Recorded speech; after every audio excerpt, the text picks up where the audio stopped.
over here. I was going to say before the meeting starts, isn't it nice to see that it's still light out? It's really good. But really I don't know if anyone can see, I'm wearing my snowman sweatshirt last time. It's still going to be winter tomorrow, so I'm wearing one more time. It's going to get washed and put away. Good. Even though last Saturday was spring, not for us. The hour of 6 o'clock having arrived, I will call to order the meeting of the Common Council for March 30, 2021. Clerk? All 12 are present and voting, Your Honor. All right, very well. We'll please rise for the Pledge of Allegiance, and then we'll have the invocation led by Alder Brian Johnson. I pledge allegiance to the flag of the United States of America and to the republic for which it stands, one nation, under God, indivisible, with liberty and justice for all. Alder Johnson. Thank you, Mayor. I'd like to introduce, I invited to speak tonight, Pastor Scott Eastman of Life Church Green Bay. They've been a wonderful addition in the near downtown, or actually in the downtown area. They opened a branch down here, and he's been leading a group of individuals down there. He's done a lot of great things. He's been a lifelong resident of Green Bay. Very happy to have him here tonight. So I would turn it over to Pastor Eastman. Thank you so much, Mr. Gus. I super appreciate that. And I appreciate the invitation. Oh, you guys can sit. You don't have to, I don't think God minds if you sit. So thanks for inviting me here. It's a thrill because as Mr. Johnson mentioned, I'm a lifelong resident. I've never ever been to a city council meeting. So this is my first one, and it's all super virtual, but it's still cool. Faces that I know and faces that I've known their names for a long time. And so I'll just pray real quick for your guys' meeting. Father God, you are awesome and you're amazing. And I love how you've made me. I love how you've made my friends here that are joining part of this meeting, Lord. I thank you for their heart for their city. I know that I love my city, and I know that they've got to love their city, Lord, just to do the things that they're doing, to give up their time, to give up space in their lives and in their heads, just to make Green Bay a better place. And so I pray, Lord, that as they have these conversations tonight around their meeting, that's first, that the people of Green Bay are first on everyone's heart, because we know, God, that everyone's made in your image. And so it doesn't matter if people sit across an aisle from us or across the tracks from us or come from a different culture from us or I don't know, whatever, that they're all the image of God. And so I pray, Lord, that it's the value of people that is always on the top of the mind of people as they go through the conversations today. And so, Lord, I pray that you're just with them, you give them wisdom, and that you give them patience for one another and a grace for one another, so that your will is done through their conversations and their votes. God, just be with this meeting and every meeting after this. I ask this in your name. Amen. Thank you so much for joining us, Pastor Eastman. It is your first meeting, but I know it won't be your last. We'll be sure to put on a good show for you. So awesome. Thanks for joining us. Thanks. Approval of the minutes. So moved. Second. All right, we have a motion to approve the minutes. That was made by Alder Scannell, seconded by Alder Gerlach. And that's to approve the minutes from the March 16, 2021 meeting. Any corrections there? Seeing none, all in favor, will signify by saying aye. Aye. Opposed, nay. The minutes have been approved. Approval of the agenda. Motion to approve. Motion made Second. to approve the agenda made by Alder Scannell, seconded by Alder Lefebvre. Any changes there? Seeing no changes, all in favor signify by saying aye. Aye. Opposed, nay. The ayes have it. And the agenda is approved. Report by the mayor. So I just wanted to touch on a few issues sort of related to one of the items about the reopening of City Hall, the return to in-person meetings at our Common Council. I did want folks to know that we are actually going to be reopening City Hall to the public here very shortly, April 7th We will have all 6 floors open to the public. So wanted council to be aware of that decision. My directive to department heads is not to all of a sudden return to normal business, right? Or pre-pandemic business. We've been staggering shifts for some time here, of course, masking and physical distancing. And that all of those safeguards will continue to be in place. But we will be enabling folks from the public to come in and do some in-person business. I think we've been very successful in flexibly offering city services to people in a largely remote environment. But I think we can offer in-person services as well. And so that's kind of the next phase that we're moving into. So wanted council to know that, wanted the public to know that, we'll be able to return to City Hall here in the future. Somewhat related to that is this item that Alder Vanderleest had brought before us. I brought before the committee, and now it's before our council tonight.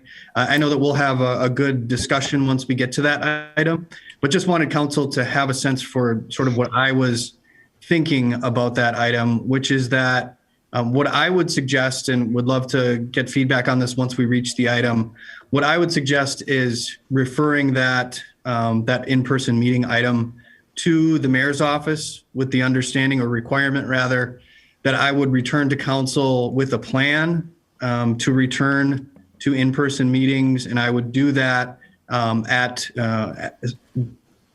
by a meeting in May. So hopefully for that first meeting, at the latest at the second meeting, but I would return with a plan for you all to consider in that May timeframe. It's going to require some work on my part, some work. More importantly, probably on Human Resources Director Joe Falls' part to take into account staff's involvement in our meetings. So just wanted to let you know kind of what I was thinking on that item as the chair, not somebody who's allowed to engage in a lot of robust debate. So wanted to take the opportunity here at the front of the meeting to let you know what I'm thinking, and certainly would welcome your feedback once we reach that point. The other thing of note for council, and probably more importantly for the public, there is not an extension of our face mask requirement on the agenda tonight. I know, some members of council have noticed that, noted it, and just wanted you all to know, and again, the public to know that, if I were a betting man, I think I would probably bet on an extension at the state level. We don't have any hard guarantees that will take place.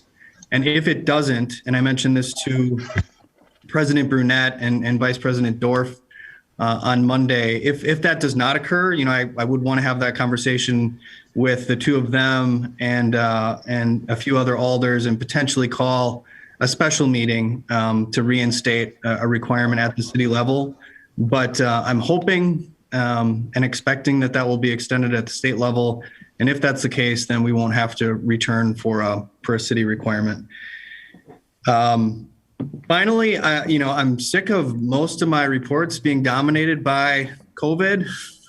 I think we're all sick of having our lives dominated by COVID for this last year. But we have a lot of good, I think, on the horizon. This vaccine continue out much more rapidly than many of us probably would have anticipated. We've got universal eligibility coming up. I think it's next Monday now, as a result of an announcement by Governor Evers and Department of Health Services. There is light at the end of the tunnel. Very excited for us to return to a much more normal summer this time around. And I don't know if this is going to be an announcement. I look forward to participating in an Easter egg roll on Saturday. So again, just more and more of those sorts of those events returning, and we can see normalcy on the horizon. So I think we have good things in our future. With that, I will move along to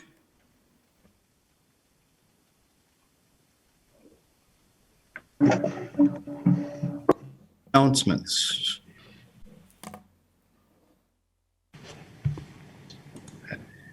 I don't see any speakers. Mayor? Go ahead. Yeah, since there was silence there for a minute, I'm going to break the ice with a COVID-19 one. So, and I want to thank you and County Executive Streckenbach for setting the example by publicly getting your vaccination. I think it's I mentioned it several months ago that as soon as it was ready and available, that I would be willing to take it. So I thank you for taking the lead on that as well. And the humorous part that I want to put to this, the irony is just so palpable that it's because of the quarantine that my BMI has exceeded a level where I qualify for it. So I'm excited. I'm getting it on Thursday. I know many of you have already had it, but I found the irony to be humorous. So thank you. Absolutely. Yes, I'm in that category. But I have to say that President Mark Murphy assured both Troy Streckenbach and myself that we are not obese. So I would say the same to you, Alder Johnson. Any other announcements?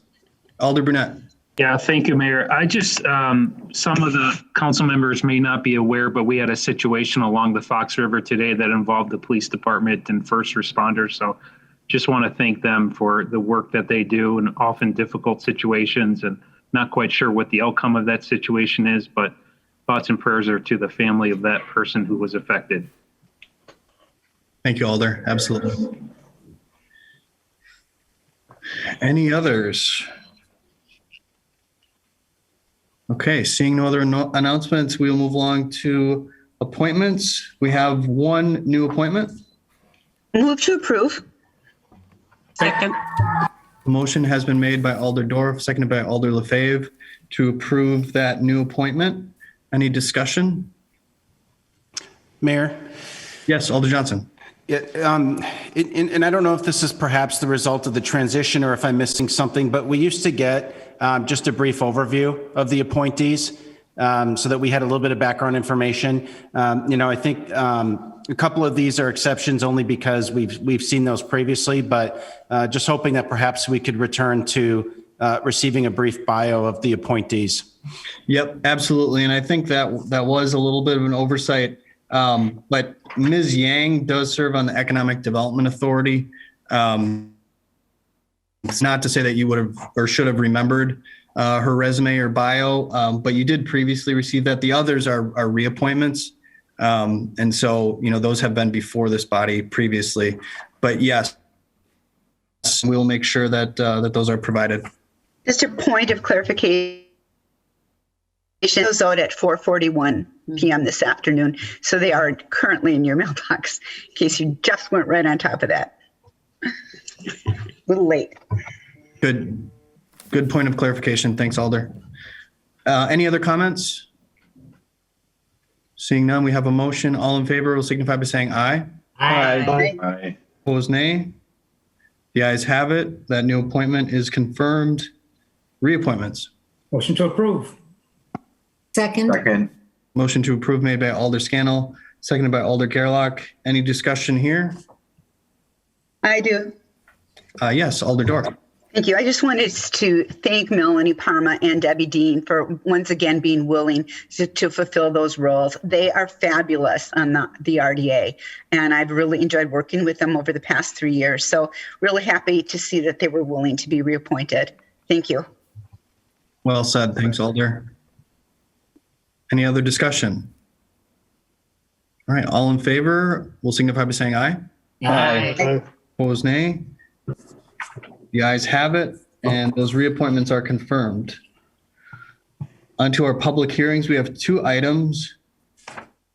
We have a public hearing on miscellaneous ordinance number 01-21, and we have a public hearing on planning ordinance number 1-21. Is there anyone here at the meeting who would like to speak to these items?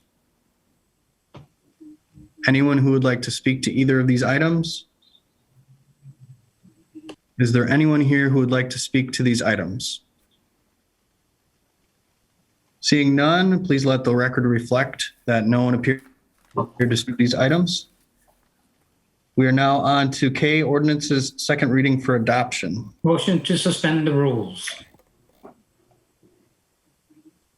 There's been a motion made to suspend the rules by Alder Scannell, seconded by Alder Gerlach, to suspend the rules and take these items up with one roll call vote. Any discussion on that? All in favor of that motion, please signify by saying aye. Aye. Opposed, nay. The ayes have it. The rules are suspended. Motion to adopt. Second. Second. Motion has been made by Alder Scannell, seconded by Alder Corpus Dax to adopt these items. Any discussion before the vote? All right, please use the board, council.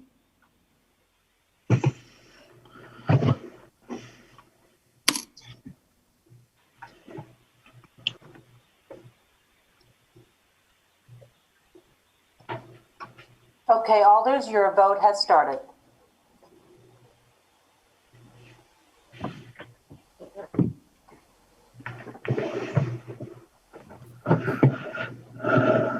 Ms. Brunette? I'll sign out and sign back in, Celestine. But I'm a yes. Okay.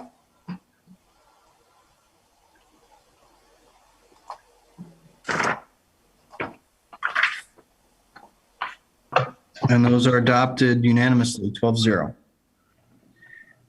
On to report of the Improvement and Services Committee. Motion to approve. Second. Motion to approve made by Alder Scannell, seconded by Alder Gerlach. That's to approve report L, report of the Improvement and Services Committee from March 24, 2021. Any items here to be handled separately? Alder LaFave? I apologize. Number one, I could not find what they were talking about for the leaf pickup, how they were going to change it. Or not. Okay, would you like to discuss that separately, or Alder Brunette? Yeah, Alder LaFave, it was just a simple refer to staff and I'm working. So there's no proposal, just a constituent had a good idea in his opinion, and I'll go through the proper channels. Nothing to approve tonight. No, I just wanted to, I couldn't see what the gentleman who asked for some improvement, what it was. I just wanted to know what they were talking about. Mr. Mayor, I did not share anything in writing to the committee, but just an oral explanation of what the person was requesting. So, okay. Can I talk to you later, Jesse, on this? Okay, thank you. Yep, certainly. Okay, so any items to be handled separately? Okay, hearing none, all in favor of approving that report, please signify by saying aye. Aye. Aye. Opposed, nay. The ayes have it. The report has been approved. On to P&P. Motion to approve. Second. Second. Motion to approve made by Alder Scannell, seconded by Alder LaFave. And that's to approve report M, which is the report of the Protection and Policy Committee for March 22nd, 2021. Number 2. Item 2 will be handled separately. Any others? Hearing none others, all in favor of approving the remainder of that report, please signify by saying aye. Aye. Opposed, nay. The ayes have it. The report has been approved with the exception of item 2. Your wishes on item 2? Motion to approve. Second. Motion to approve item 2, that's made by Alder Scannell, seconded by Alder Stoyer. The item was pulled by Alder Dorf. You have the floor. Thank you. I went to the meeting and we talked a lot about various dates. And there was a lot of thrown out: August, July, April. We settled, or the 4 people on protection policy settled on May 4th. This is what I would like to ask. I would like to ask that this item be held, as the mayor had suggested, and that it be sent to the mayor's office so that a plan can be put in place by staff that we can then vote on in May, either at the first meeting in May or the second meeting in May, and that we have the safety precautions, the masking, the social distancing, where we will sit, where will the public sit, how will we ensure staff is okay and safe. I don't believe that we can go back before June. I did listen to the CDC director last night. I know that we're almost to the end, but we're not at the one who is vulnerable to feel pressured to come and sit in an in-person meeting where possibly everyone won't be wearing a mask. I know that I would like to think that everyone on city council would care, would be courteous, would wear a mask. I think if we put a requirement in to wear a mask, that there would be several who may just purposely not wear a mask because they just don't like being told what to do, Alderweary. So, so I don't think that should be a part of it, but it should be highly begged for, recommended, pleaded for to please wear a mask. I am pleased that now everyone over the age of, I think it was 15 or 16, can start getting the vaccine by April 5th, starting by then. But it's going to take a while. It's going to take a while for everyone to get that vaccine. There probably will be people that won't want to get the vaccine. And then I guess that they could carry then the COVID virus to others. So there's a lot to think about, and I don't think we would be ready to go back before June. But to start off with, I'd like to amend that by saying that we would not go back in May. We would go back sometime after May. I won't say a date right now. And that a plan in place by the staff in the mayor's office for us to go back safely and for the public to also feel safe. Have for right now.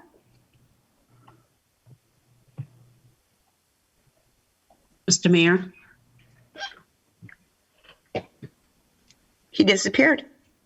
Oh, I know, we lost the mayor. Celestine, we lost the mayor. I am looking on the list, Alder.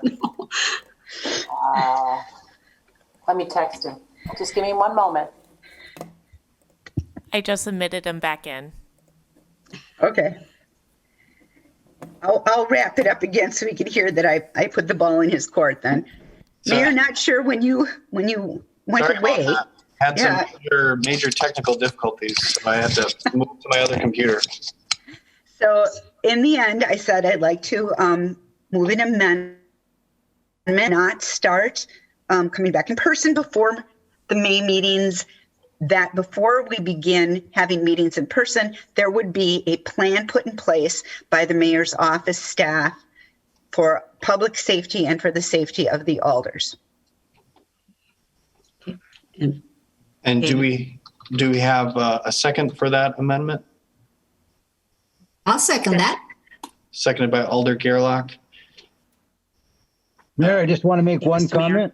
Yes, Alder Vanderleest, go ahead. Thank you. In your announcements, Mayor, you said that you were going to try to get things going by the second meeting in May. I think that's a good timetable, and it gives you plenty of time. And I would support that.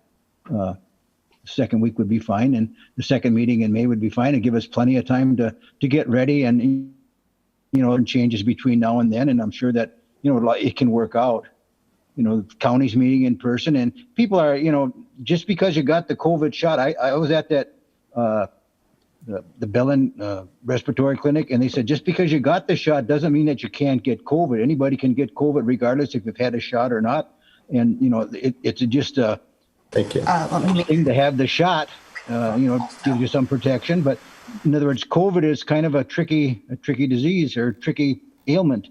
So I'm just mentioning that as well. That just because you got the shot don't mean you can't get COVID. You can get COVID. I heard that firsthand from a doctor's office, and so keep that in mind as well. But I think that I'm satisfied with your plan, Mayor, on the second week in May. It'd be fine with me. I would definitely support that. Is it really? Okay. Mr. Mayor? Yeah, just real quick to clarify, Alder Vanderleest, what I had said in my report is that I would be comfortable bringing back a plan for council to weigh in on, ideally by the first meeting in May, but at the latest for that second meeting in May. Okay. Okay. That's fine. Thank you. Okay. Okay. Mr. Mayor? Alder LaFave, go ahead. Yes. As Alder Vanderleest, said, this is a very serious disease. Even if you had the vaccine, doesn't mean that you can't get it. So I think we have to be very cautious on when we open up in person. But another thing in our report, it says with a hybrid virtual attendance.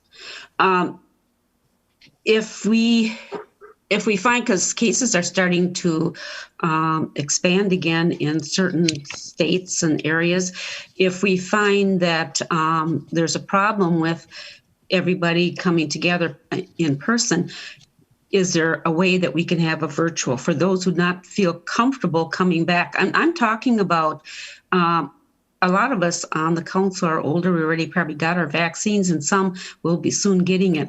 But I'm talking about our staff. A lot of staff are younger people, and I just don't feel comfortable forcing staff to attend an in-person. So I would like to look at a virtual combo, some in person, maybe some virtual, if there are people who are not comfortable coming in person. Because as I had noted before, this was happened to me and to another supervisor on the county board. We were supposed to all come in person. They just changed it in person to everything. And I don't think that was right. Right. Yeah. And I would certainly consider that when putting together the plan that I would present to council in May. Okay. Thank you. Mayor? Yes, Alder Stevens. So you're throwing out both dates in May. Do you think you could have this plan to us by the first meeting in May? That's roughly 30 days out. Mm-hmm. Can you come down? Can you make it a concrete date tonight? Like I said, I would definitely commit to having one in May, but if you'd be more comfortable at the first meeting, I'm sure we can hit that. All right, that'll work for me. Mayor? Yes, Alder Galvin. Thank you, Your Honor. And this goes a little bit beyond COVID. I've been really astounded and impressed with the amount of public participation that has been allowed for our committee and council meetings and due to COVID with our Zoom meetings. People that normally wouldn't get involved with these meetings or make public statements at meetings and sharing their thoughts and experiences and opinions with us. I'm just wondering, in long term, is there a way that we could continue this, allow the option of people to attend by Zoom? I mean, instead of making people come and sit through 3 hours on a hard wooden bench before they have their chance to say their piece, they can jump in on the meeting from home, or if they're out of town, for example, but they can still be involved in the community and what their government's doing for them. Thank you. Thanks, Alder. Any other comments, suggestions? Alder Scannell is waving his hands. Alder Scannell, go ahead. He's muted. Yeah. Thank you, Your Honor. Just to piggyback on what Alder Galvin said, I would also like, if it's possible, for alders to Zoom in even after this is all over. I mean, certainly there's been times when alders been sick or on vacation, and this way they could still perhaps participate. I know in the past you had to be present or it didn't count. I don't know if that's any kind of state law or anything, but if there's anything that can be worked out where we can have hybrids as a possibility going forward, I think that would be a benefit to the council as well as the community. Thank you. Yep, definitely something to consider, and certainly consult with Attorney Chavez in terms of legality of, hybrid meetings into the future. I certainly recognize the benefit of having that option for council, of having that option for the public. But as your chair, it's a little complicated as well. So, that's something to take into account. An in-person meeting is a little bit more straightforward, a little simpler, and easy to manage some of the conversation. So it's a balancing effort for sure. Alder Lefebvre, looked like you had. Yes, I just want to quick also mention on what Alder Scannell mentioned too. Another thing that especially, now we're getting into nicer weather, but if we had some bad weather, say in the winter, if we can kind of keep some of this option in there, if we have some really bad weather, this would be would be a really good option for all of us to still have our meeting. We could come up with some bad weather where the meeting, our council meeting would have to be canceled. Otherwise, it's just another thing to think of. Right. I just had a quick question, Mayor. Yes, Alder Short, go ahead. Yeah, thank you, Mayor. I think these are nice ideas too. The options I think are really good. I guess any time constraints or any financial constraints, anything at all that might, be a problem with that. I'm not foreseeing it, but I'm just saying I'd like to make sure that it would be efficient if we did it both ways, for staff as well, because there's a commitment there as well for them. So just to make sure that it's all done correctly. Yeah, it's a great point. And of course, Director Hronik will be very involved as well in putting together a plan. If it does involve a pretty significant hybrid option, he's the one that would be tasked with developing a program that would work for us. So yes, that's a great point. Any other comments? Okay, we did have an amendment offered and then a comment by Alder Stevens that I think made things a bit more specific. Did that change your amendment at all, Alder Dorf, or No, I think that I could just say, I said a meeting in May. I could say the May 4th meeting and see if Alder Gerlach still wants to second it. Sure. Okay, so we do have an amendment offered by Alder Dorf that would refer this item to the mayor's office with the understanding that we would report back with a plan by that first meeting in May, the May 4th meeting. So that was offered by Alder Dorf, seconded by Alder Gerlach. Any further discussion? All in favor will signify by saying aye. Aye. Opposed, nay. But that item has been amended. Motion to approve as amended. Motion made Second. by Alder Scannell, seconded by Alder Lefebvre to approve as amended. Further discussion? Seeing none. All in favor will signify by saying aye. Aye. Opposed, nay. The ayes have it. That item has been amended and adopted. Granting operator licenses. Motion to approve. Second. Motion to approve made by Alder Scannell, seconded by Alder Lefebvre. Any abstentions or names names you'd like to handle separately? Hearing none. All in favor signify by saying aye. Aye. Opposed, nay. The ayes have it, and we're on to the Plan Commission. Motion to approve. Second. Alder Scannell has made a motion to approve. That's seconded by Alder Corpus Dax, and that is to approve the report of the Plan Commission from March 22nd, 2021. Any items here to be handled separately? 3.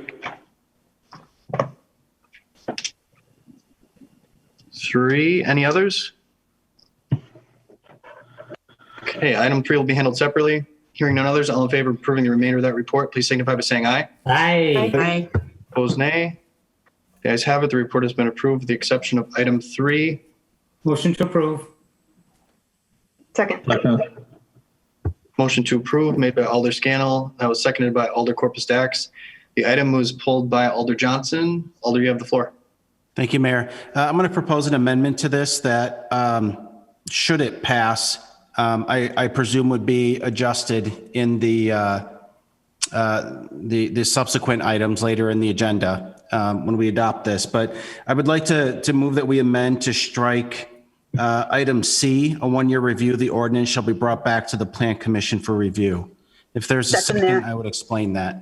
I'll second that. Okay, there's an amendment offered by Alder Johnson, seconded by Alder Dorf. Alder Johnson, you have the floor. Thank you, Mayor. And I called Director Steckschulte earlier today just to ask him how many drive-throughs the city of Green Bay puts in a year, and that number is very low. And so it just seems to me that I don't know that there's anything that this revised ordinance is going to teach us that we don't already know. Given the low volume of drive-throughs that are installed each year, I believe, and I put the director on the spot, and if he's got new information, I'll invite him to share that. But when I called him today, he presumed perhaps it was a half a dozen or less each year. And Any new information on that, Director? No, I think that would be actually on an accelerated year. It would be up to maybe a half dozen a year, Alder. I think in any given in a normal year, that's probably even more like 2 or 3. I think is actually a more normal number for an annual basis. Right. Okay. And so recognizing again that a 1 year period on this probably isn't going to teach us a whole lot that we don't already know. And I think we've put a lot of hard work into this so far to get this where it's at. We can change ordinances at any time when they're not working. So I would just as soon see this. Let's modify it the way that we've talked about it, and I'd be comfortable with not bringing it back. Okay. Thanks, Alder. Any comments on that amendment? How about number B? No. I wanted to ask him about that. Okay, we do have the amendment on the floor, Alder Vanderleest. Okay. In other words, we're talking about number 3, and I wanted to ask him a question about number B, about the footage, the 14 foot to 12 foot. Okay. Are you directing your question to Director Steck Schulte? Okay. To the director. Okay, go ahead with your question, Alder. Is this going to make a change on in other words, 12 foot, you'd have an 8 foot wide, would you have a 10 foot wide road? In other words, for that part of it would be 10 foot wide and you'd only have 2 foot on each side? And then you'd have less than 2 foot on each side on that narrow of a drive. Yes, Alder, that is correct.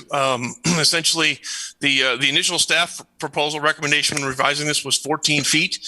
That was based on an analysis of staff to provide a width that would provide some flexibility. There was originally discussion, if you recall, probably regarding a kind of an accessory lane outside, a full lane outside of a drive-through lane to be looked at. Really, there wasn't much support from that from our emergency services. They didn't feel it was necessary. So planning staff actually went back and kind of compromised. Rather than having no extra room, they actually suggested a 14 foot width originally. But it essentially further research with neighboring communities, they range primarily from in the 10 to 12 foot range. So essentially, after discussion at Plan Commission and in further review, really said we came up with reducing that down to a 12 foot width to release for again, primarily for access of vehicles, essentially for actually moving through the lane itself. In most cases, those lanes are part of a paved area, and there's additional space on the outside of that, so an emergency vehicle could generally exit. It only would probably potentially become an issue if there's a curbed or an isolated lane that's isolated. And again, there was not sufficient comments from our public safety staff to say that additional width should be mandated. So essentially, we staff and Plan Commission have come to reducing it down to a 12 foot width, which is common with most of our neighboring areas. So provides a little bit of maneuverability room for the drive-through lane. But then at this point, with the administrative ability to move that down to 10 feet if they can demonstrate from an engineering standpoint that it works. Okay. Thank you, Director. One question. I was going to ask you one other question. We did have one come up on the city council, where it was between 2 buildings and there was about a 13 foot, between the 2 buildings. And is this going to affect that proposal as well or not? Are you referring to the Main Street? Is this one was on Main Street previously? Right now, I don't believe there is an active proposal that could come back. That would certainly be reviewed under the new standards if it was brought back. Again, I think the other factors that are still only relying on the ordinance that still has to show that it functions. It still has to meet, be in compliance with other ordinances with the city. Okay. Thank you for your information. Sure. Thanks, Alder. Thanks, Director. Any additional comments? Alder Stoyer? Thank you, Mayor. I know we've looked at this for quite some time. Thinking about, the 10 foot, 12 foot, 14 foot, there's 3 different, talks as far as widths. And I was looking at Dave Hansen, traffic engineer, his talk on this as well. And, there's a program out there that talks about maneuverability when you come through a 12 foot or a 14 foot. So I think these are things that, need to be really looked at. And you have different drive-throughs in different businesses, and they're different depending on how it's situated on the property, traffic, traffic flow, driveways, etc. So I think, the 10-foot to me seems narrow. 12-foot would be comparable. I think that would be good. But, I'm going to kind of, I'm waiting for Alder Johnson too. He had his amendment that we were going to talk about too. So I would opt for a little bit wider, so 12-foot at least. Thank you. Okay, we do just a point of order. Yeah, Alder Johnson. Just wondering if we ought to dispense of my motion and the amendment before we engage in dialogue on other portions of this. I agree. Further discussion on the amendment? Seeing none. Gerlach's hand was up. Alder Gerlach. Just very briefly, I want to say that I support the amendment. I think that's very smart. When I read this, I thought, we want business development in our Green Bay community. And if someone goes to all the trouble and expense of putting in a drive-through per this ordinance, and then a year, and then they're told, oh, well, a few months after it gets finished and you start using it, we're going to review this and see if maybe we'll change our minds to encourage anyone to develop any business. So I'm glad that Alder Johnson brought that up, and I support it. Great. Any further comments on the amendment? Seeing none. All in favor will signify by saying aye. Aye. Aye. Opposed, nay. The ayes have it. That amendment has been adopted. Alder Dorf. Thank you. So I wanted to talk about the width question that came up. I think if you look at the actual ordinance, which I am currently doing, that it goes down to 10 feet if there's an engineering study. So it talks about the width of a drive-through may be reduced to no less than 10 feet provided an engineering analysis is submitted by a professional engineer and approval of the fire marshal. Therefore, in a place where the 10-foot would work, it would work because it may have to go through this engineering analysis, or it has to go through this engineering analysis, and therefore we know it's going to work. Yes, as Alder Stoyer said, there are a lot of different situations, a lot of different drive-throughs. Some of them cannot be as narrow as 10 feet. Some of them could be as narrow as 10 feet. And I know in a neighboring municipality, I think there's one that's 8 feet.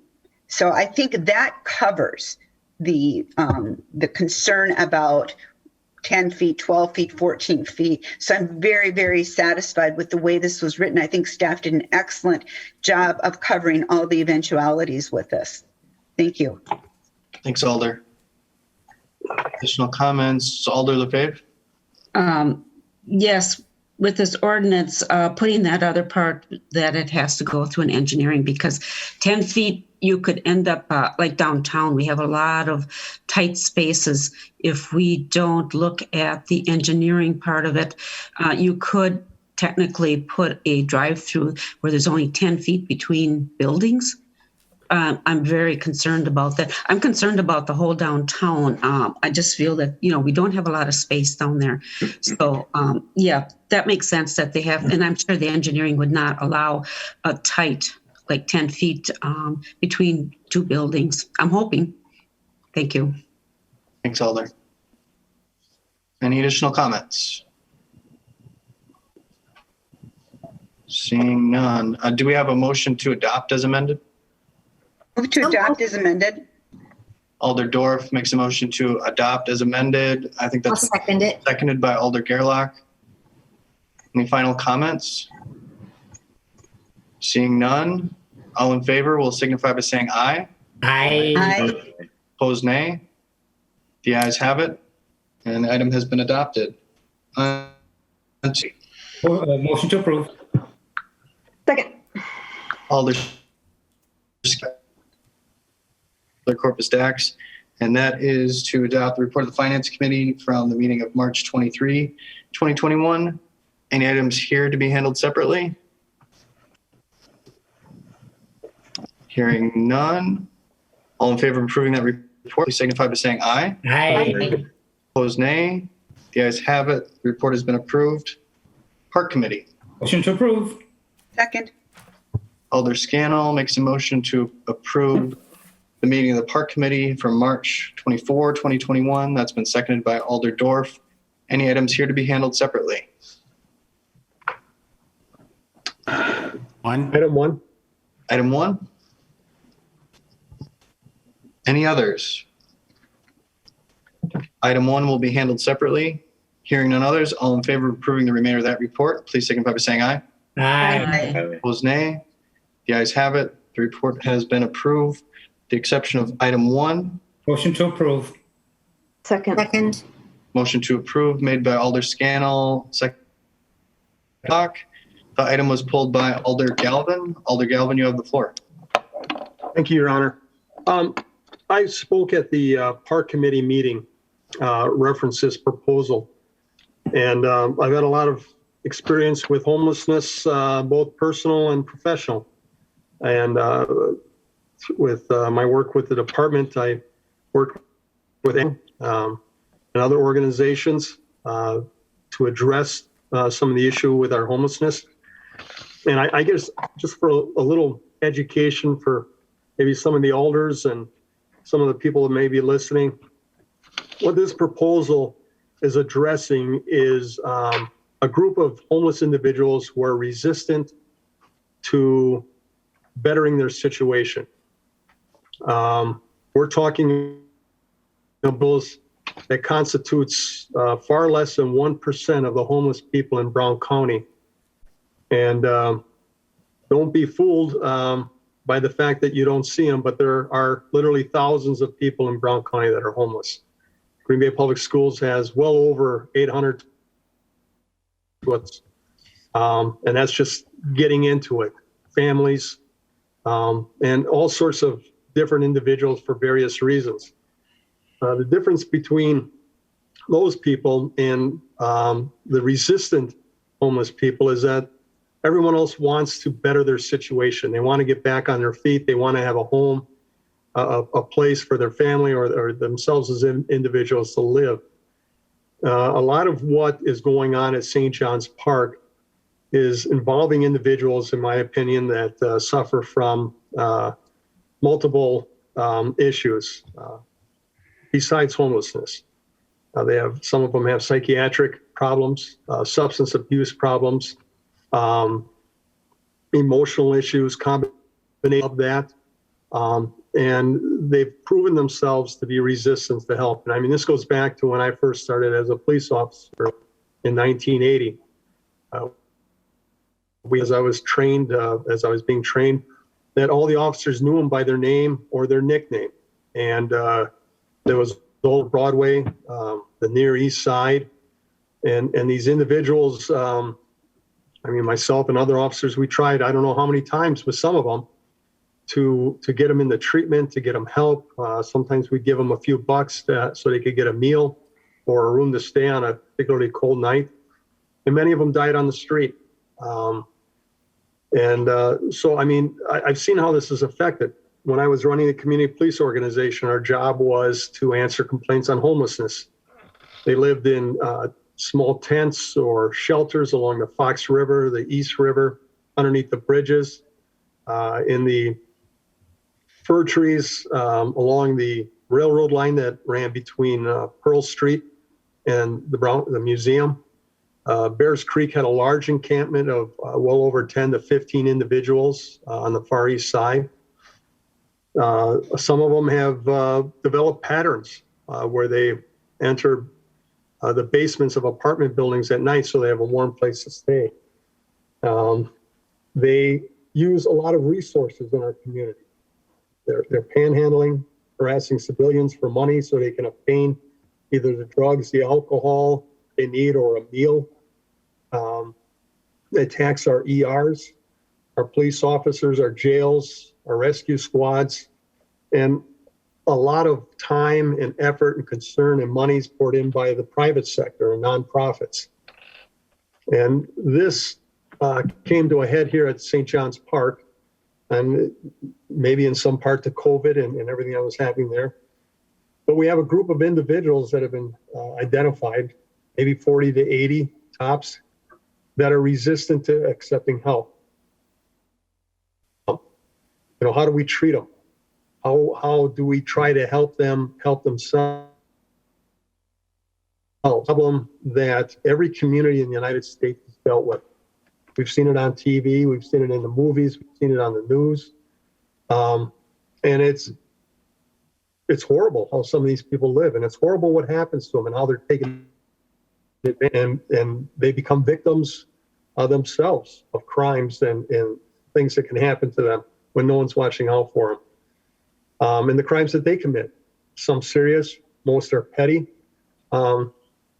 But it's that $1 million question: what do we do? And what Green Bay has done for a long time with the resistant ones is the police department has moved them along. We find them, we move them, and they move and they move and they move. And they tend to stay near the areas where they can get assistance and help, which is Green Bay. Although this is not Green Bay's problem, this is our community's problem. The greater Green Bay area, Brown County. This is our problem to try and solve.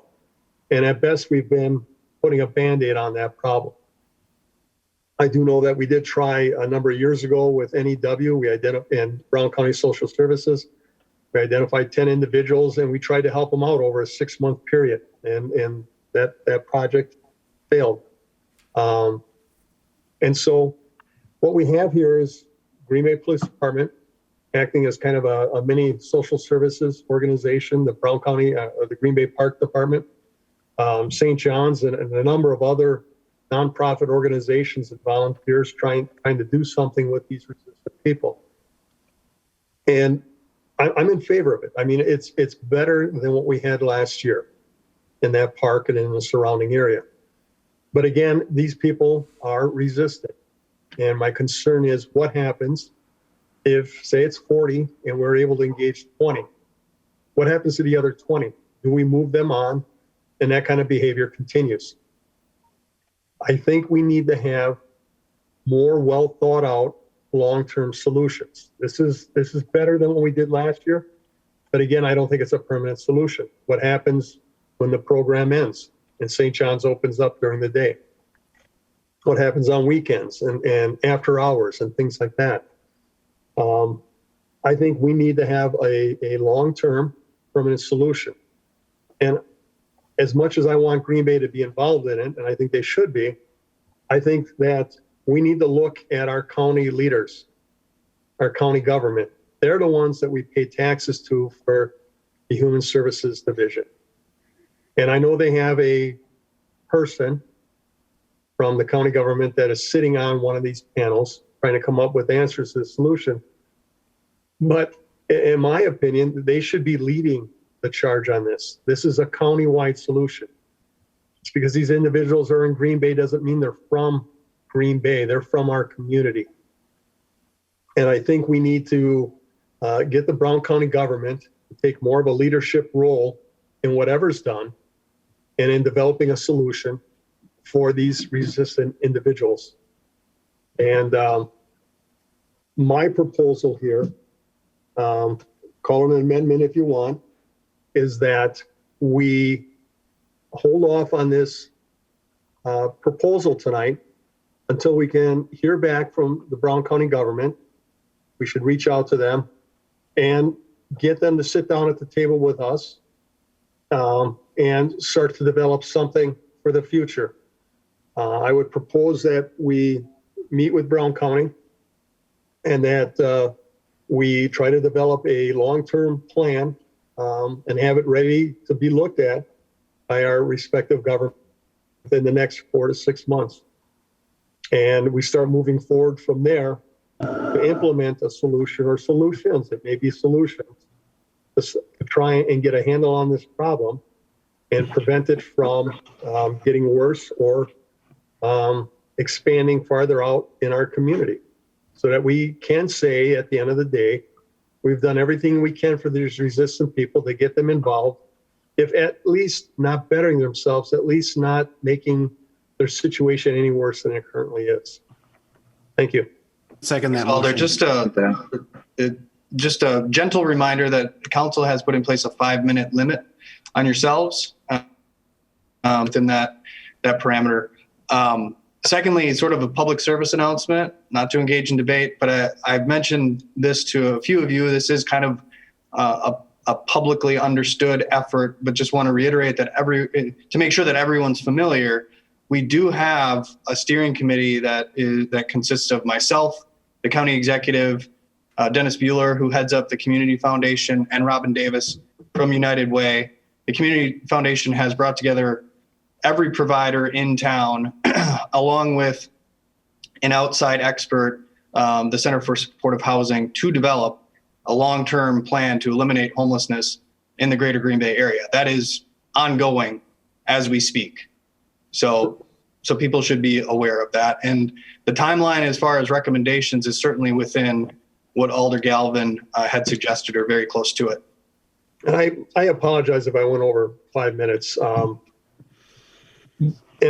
I appreciate, and you have reminded me, you've made mention of this in the past.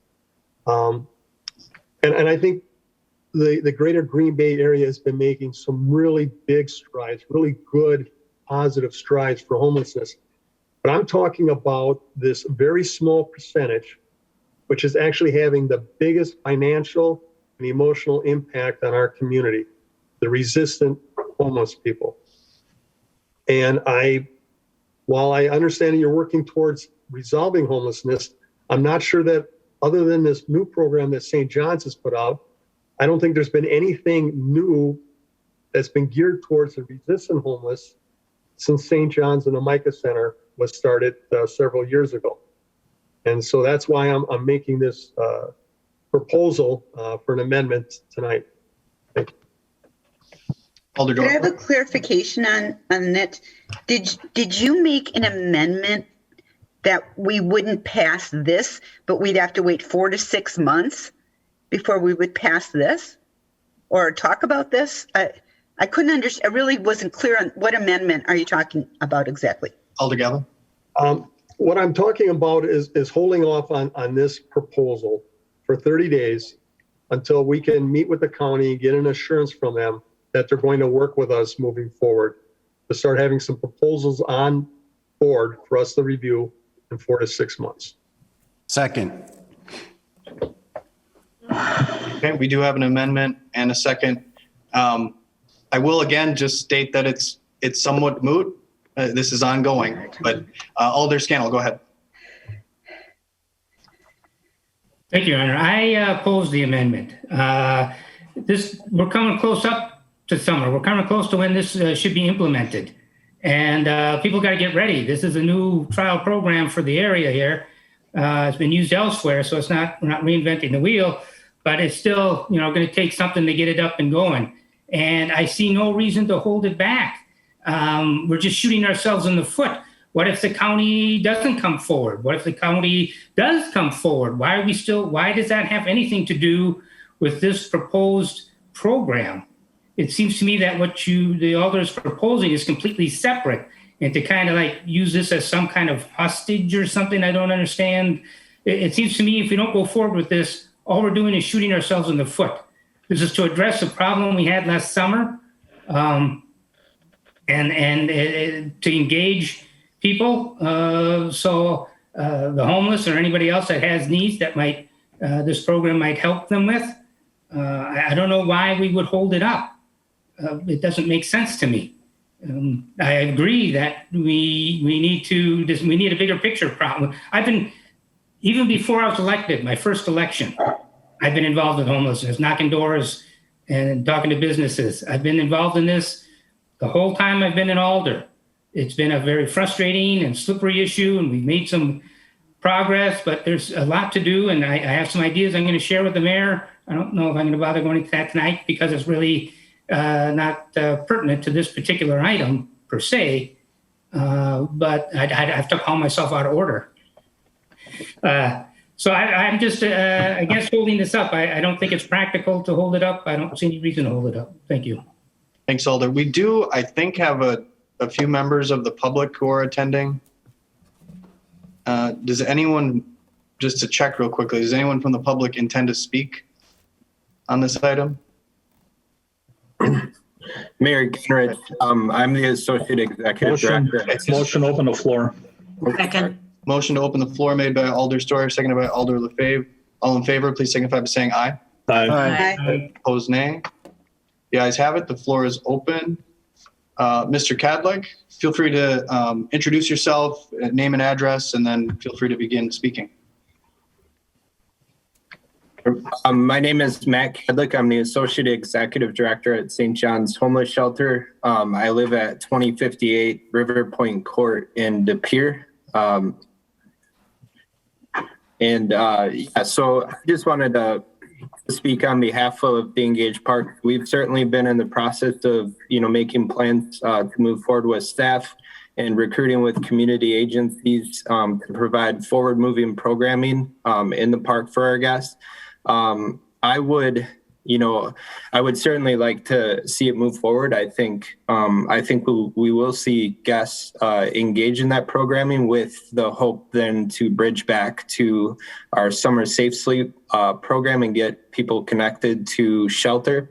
I know at the park committee we had mentioned reevaluating in July. I would propose, for what it's worth, that we would roll out with the programming as is, and that, certainly seeking county for direction and then reevaluate in July, but to still launch the programming so that we can serve the guests who will be at St. John's Park. Thank you, sir. I do have a question, Mr. Mayor. Yes, Alder Weary, go ahead. Thank you. Thank you, Mr. Cadlick, for the information. I was wondering, you said you were from De Pere. Are there any parks in De Pere that are committed to this type of resolution? Honestly, I just moved to the area, actually from Little Chute. So I would say, to my knowledge, De Pere hasn't been engaged in any efforts, but I'm still fairly new to the area. Appreciate it. Thank you. You're welcome. All right, thank you, Mr. Cadlick. Mr. Connors? Hi, good evening. My name is Lawrence Connors. I live at 2500 River Street Avenue in Green Bay, 54301. I just want to, I serve on the board of St. John's, and I want to offer my support for this proposal. A lot of thought has gone into it, and the cooperation of the Parks Department, Police Department, Nonprofit St. John's is incredible to achieve, to get groups to work together for the common good. I fully understand, invite the county, the city, and all people to share it. And Mr. Galvin's concern about homelessness is well stated, but I do not believe that there should be delayed while that happens. Time to act is now. The support is there now. I'd encourage your approval of this. Thank you. Thank you, Mr. Connors. Any other members of the public who would like to speak? Paul Van Handel with Green Bay Police. Yeah, go ahead, Officer Van Handel. Thank you, Mayor. Just wanted to add in from what Matt said from St. John's that this program will proactively engage those that are homeless. I think that it provides those persons who are unsheltered and homeless with some structure. It allows us in homeless outreach. It would allow us to be able to make contact and work closer with that population. If we delay, we had the problem last year that the park we had more nuisance problems the longer we waited. Something like this taking place right away, April 30th would definitely help with continuity. It would help get all of the service providers that are part of the homeless outreach team involved, and we would be able to continue to address issues. So last year we saw numbers start, as far as the park goes, we saw numbers around 17, July up to about 20, August around 35 people, and we maintain that number throughout the rest of the fall, September and October. The best way to work with these folks is to have ongoing programming. The programming is something that involves ultimately involves harm reduction and would allow those people to possibly and potentially accept a shelter type of placement. That's what we all want. I think it would be a good idea to continue the program without delay. So that's all I would say. Thank you, officer. Mr. Petenpole. Thank you, Mayor. Dave Petenpole, 2811 Quietwood Trail, Swamico. I am the president of St. John's Board. And for sake of time, I'll just say I agree with everything and totally support what Matt has said, what Officer Van Handel has said, as well as Randy Scannell. And just to say that the entire board of directors for St. John's is in favor of moving forward with this proposal. Thank you, Mr. Petenpole. I do have a question, Mr. Mayor. Yep, go ahead. Thank you. It's the same question, Mr. Petenpole, that I had for Mr. Cadlick. You're from Swamico, and I apologize, I missed the earlier gentleman from Alloway. What is Swamico doing to help address the situation? I don't know what Swamico is doing. I would say Swamico does not, to my knowledge, does not have nearly the issue that Green Bay or Brown County in general does. And that's in part because Swamico does not have the kind of services that exist. Right. Appreciate it. Thank you. I would also. You can finish your thought, Mr. Petenpole. I was going to say, with that being said, when it comes to homelessness with children in particular, the Howard Swamico school system has the same kind of issues that Green Bay and many other school systems within our community have. Thank you, sir. Father DeMuth. Yes, Father Paul DeMuth, 413 St. John Street. So I live across the street from the park and have the shelter is right outside my window here. So I experience the situation firsthand every time I'm in town. And I couldn't agree more with the mayor and Alderman Galvin in terms of the need for the long-term solution that brings all the parties to the table. It has to happen. And I think that this program that the mayor mentioned has got some real potential. It's being,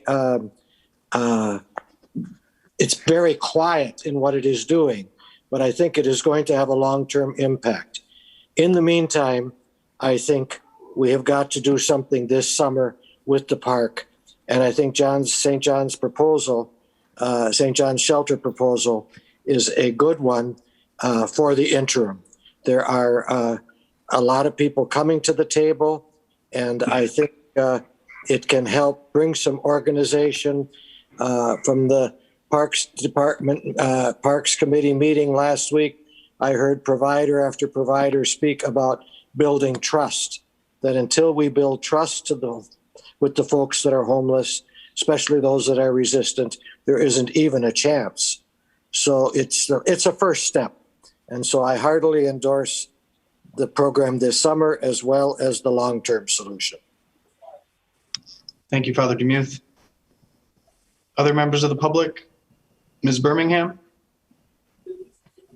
Good evening. Thank you, Mr. Mayor. Good evening, City Council. My name is Stephanie Birmingham. I'm actually no longer a resident of the city of Green Bay. Due to the COVID-19 pandemic, I have relocated and will not be coming back to the city of Green Bay. I'm actually living in Door County. I'm very much engaged and quite familiar with the experience, having lived for 5 years in Green Bay. I lived at 1900 Morrow Street, and Alderman Craig Stevens was my alderperson. Some of you have heard me speak at the previous city parks meeting, and I'm just here tonight as Stephanie Birmingham, a former resident. Those of you, so I apologize to those of you who are going to have to kind of hear me express my sentiments. I'm not here to speak about the Engage Park program, but just to ask that we really be mindful when we're talking about individuals experiencing homelessness, that we are mindful about the language that we use. So terms like resistant or refusing to engage. I just ask that we come from a trauma-informed perspective and ask perhaps why might they not want to be engaging, and recognize that the individuals that we're speaking about, who are these unsheltered individuals, are likely also people with disabilities. And as someone who has a physical disability, I'm very mindful that it's important that language matters. Words that we use matter. And Alderman Weary, to your questions about what are other municipalities and areas in Brown County doing, I think it's a fair question. At the same time, I can tell you, as someone who doesn't drive and never drove, I wouldn't live anywhere outside of Green Bay, because if I wanted any type of service or anything, I'd be foolish to do so, because the services are concentrated in the city. So by nature of the way systems and infrastructures are established, that's the way it is. So I just ask that as communities and as people who are looking to find solutions, that not only do we be mindful of our language, but we also do some self-reflection about our own biases and our own isms, ableism, racism, sexism, homophobia, because these things are also entrenched in the systems that I believe are the actual barriers that create the housing insecurity. It's not necessarily just about the people, but it's about the institutions. So I just ask that we be careful about how we talk about the problem. Thank you. Thank you, Ms. Birmingham. Any other members of the public?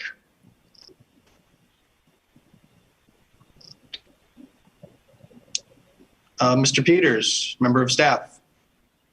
Yeah, I wasn't too sure which hat I should wear here, but I can wear my staff hat, as I'll be speaking to most of the conversations that I've been in when I've been on the clock. So I'm Will Peters, neighborhood development specialist with the city of Green Bay. My position is housed in the Department of Community and Economic Development. And just this past July, when I accepted a new position with the city from my former position, part of my responsibility or tasks was to be more present and engaged in the conversations surrounding homelessness in Green Bay. It's been clear that that's a priority for the city as it affects many of the services our departments provide. So early on in the beginning of my position and my time getting my hands dirty in this topic, we were tasked with by both, the city and also the service providers in the community with, trying to develop a strategy to not have a repeat of what happened last summer in St. John's Park. I mean, that's really what we're trying to do here, and what this program is trying to do is to mitigate, not solve. We're not looking to solve. I've learned from the amount of conversations that I've been in regarding homelessness, I've learned that I've continuously had to repeat to myself that it's not my job or our job to find the silver bullet or the solution at this meeting to homelessness, because it is such, as many of you know, a very deep rooted issue with many layers that really requires all hands on deck, everyone. To Alder Weary's point earlier, it requires Green Bay, Alloway, Brown County, De Pere, all to be at the table, centered and focused on this issue, which those conversations, as the mayor said earlier, are happening. But again, I wanted to emphasize the fact that St. John's winter program is going to be ending May 30th. New Cap also has a program that's going to be ending on April 30th as well. So there's this potential, again, to have this influx of homeless neighbors on the streets and in St. John's Park, where we just don't want a repeat of what happened last year. So I can understand and respect the wish to hold this until we know that Brown County is at the table and what they're going to offer. But again, I feel like our backs are kind of up against the wall under the clock here. We're trying to, again, to develop this temporary solution or a potential solution, again, just to mitigate the issues that presented themselves in the park this last summer. So I do think it's possible to do both, because this program is temporary and it's also a pilot. So this program can be revisited at any point if staff feels, if alders feel that this just isn't going right, to take a look at what those issues are. But in order to, as Officer Paul Van Handel mentioned earlier, in order to ensure 100% buy-in, or as much buy-in as we can get from the homeless population that are utilizing our park and that will be utilizing this program, it's important to have this program in place before those shelters let out on April 30th, so that it can be a smooth transition. So I would argue in support of having this program start, but at the same time, ensuring that we are having county members, representatives at the table. And I can speak just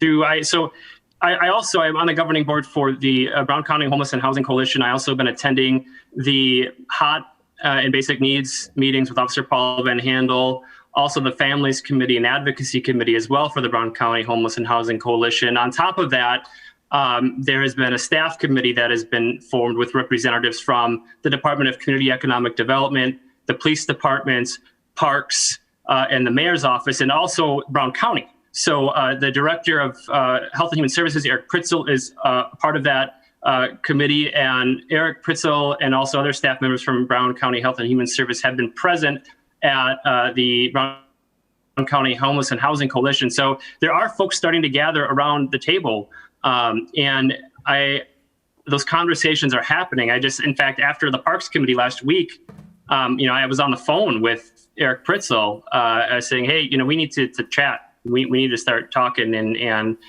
exploring, what possibilities, what's out there, what can we do, what's on the table, what's possible, and what are the limits, of the county? Where are they stressed? Where are they strained? Where that the city and other municipalities, including Alloway, Ashwaubenon, and De Pere, can lend a hand.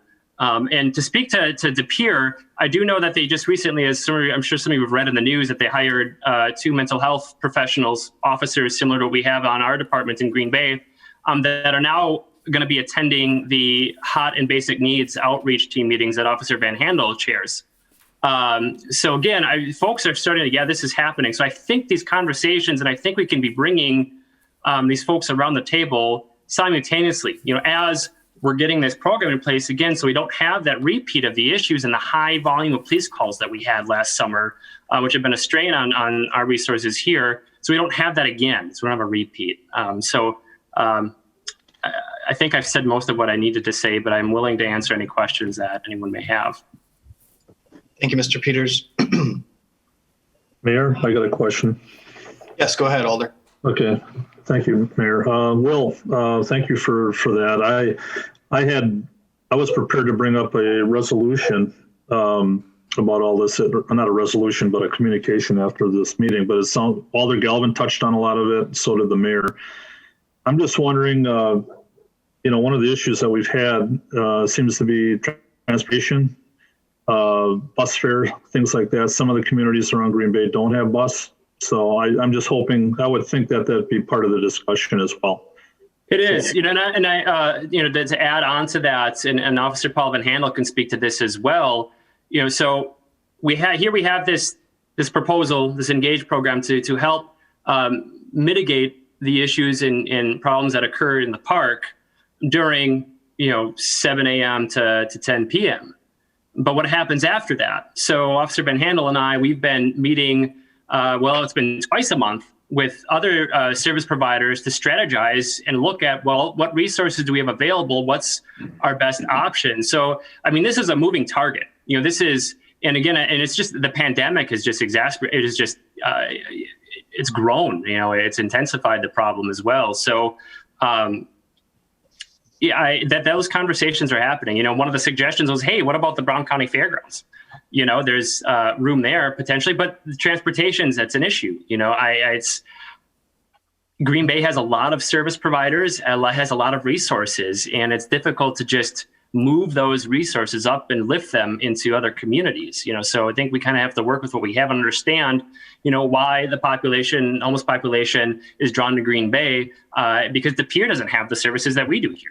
And whether that's good or bad, it's just what it is. And we have to try to develop a way to work with that and find a way to really the best solution, I guess, or best strategy to address the issue. And again, I don't want to keep reiterating myself, but with the Community Foundation and the study that they're currently engaging now with on developing a blueprint for homelessness, and I feel like there are more folks coming around this table to address this issue as a community issue. Not just Green Bay. It's a community issue. And as Green Bay, we're part of that community. And I know that the previous administration before Mayor Gingrich, wasn't as involved or didn't necessarily want to be at the table as often, on this issue as maybe it was needed or required to be an active player. So I just want to end by saying the future looks bright. I mean, I'm really optimistic in seeing the attitude and the folks that are coming around the table to try to address this problem in our community. I just had one other comment. Well, thanks for that, Will. That was very well informed and some good things there. I just wanted to mention, Alder Scannell's been involved in this. Alder Burnett and I were involved in this situation 7-8 years ago.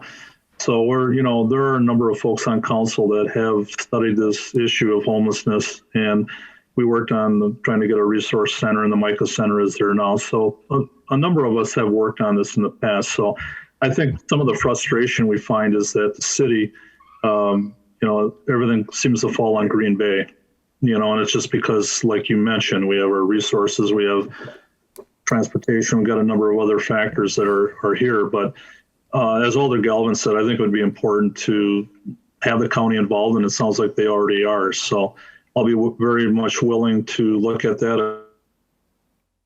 And he was involved heavily 7 years ago with all this, and I know he's put in a ton of time with this, and I commend him highly, for everything he's done.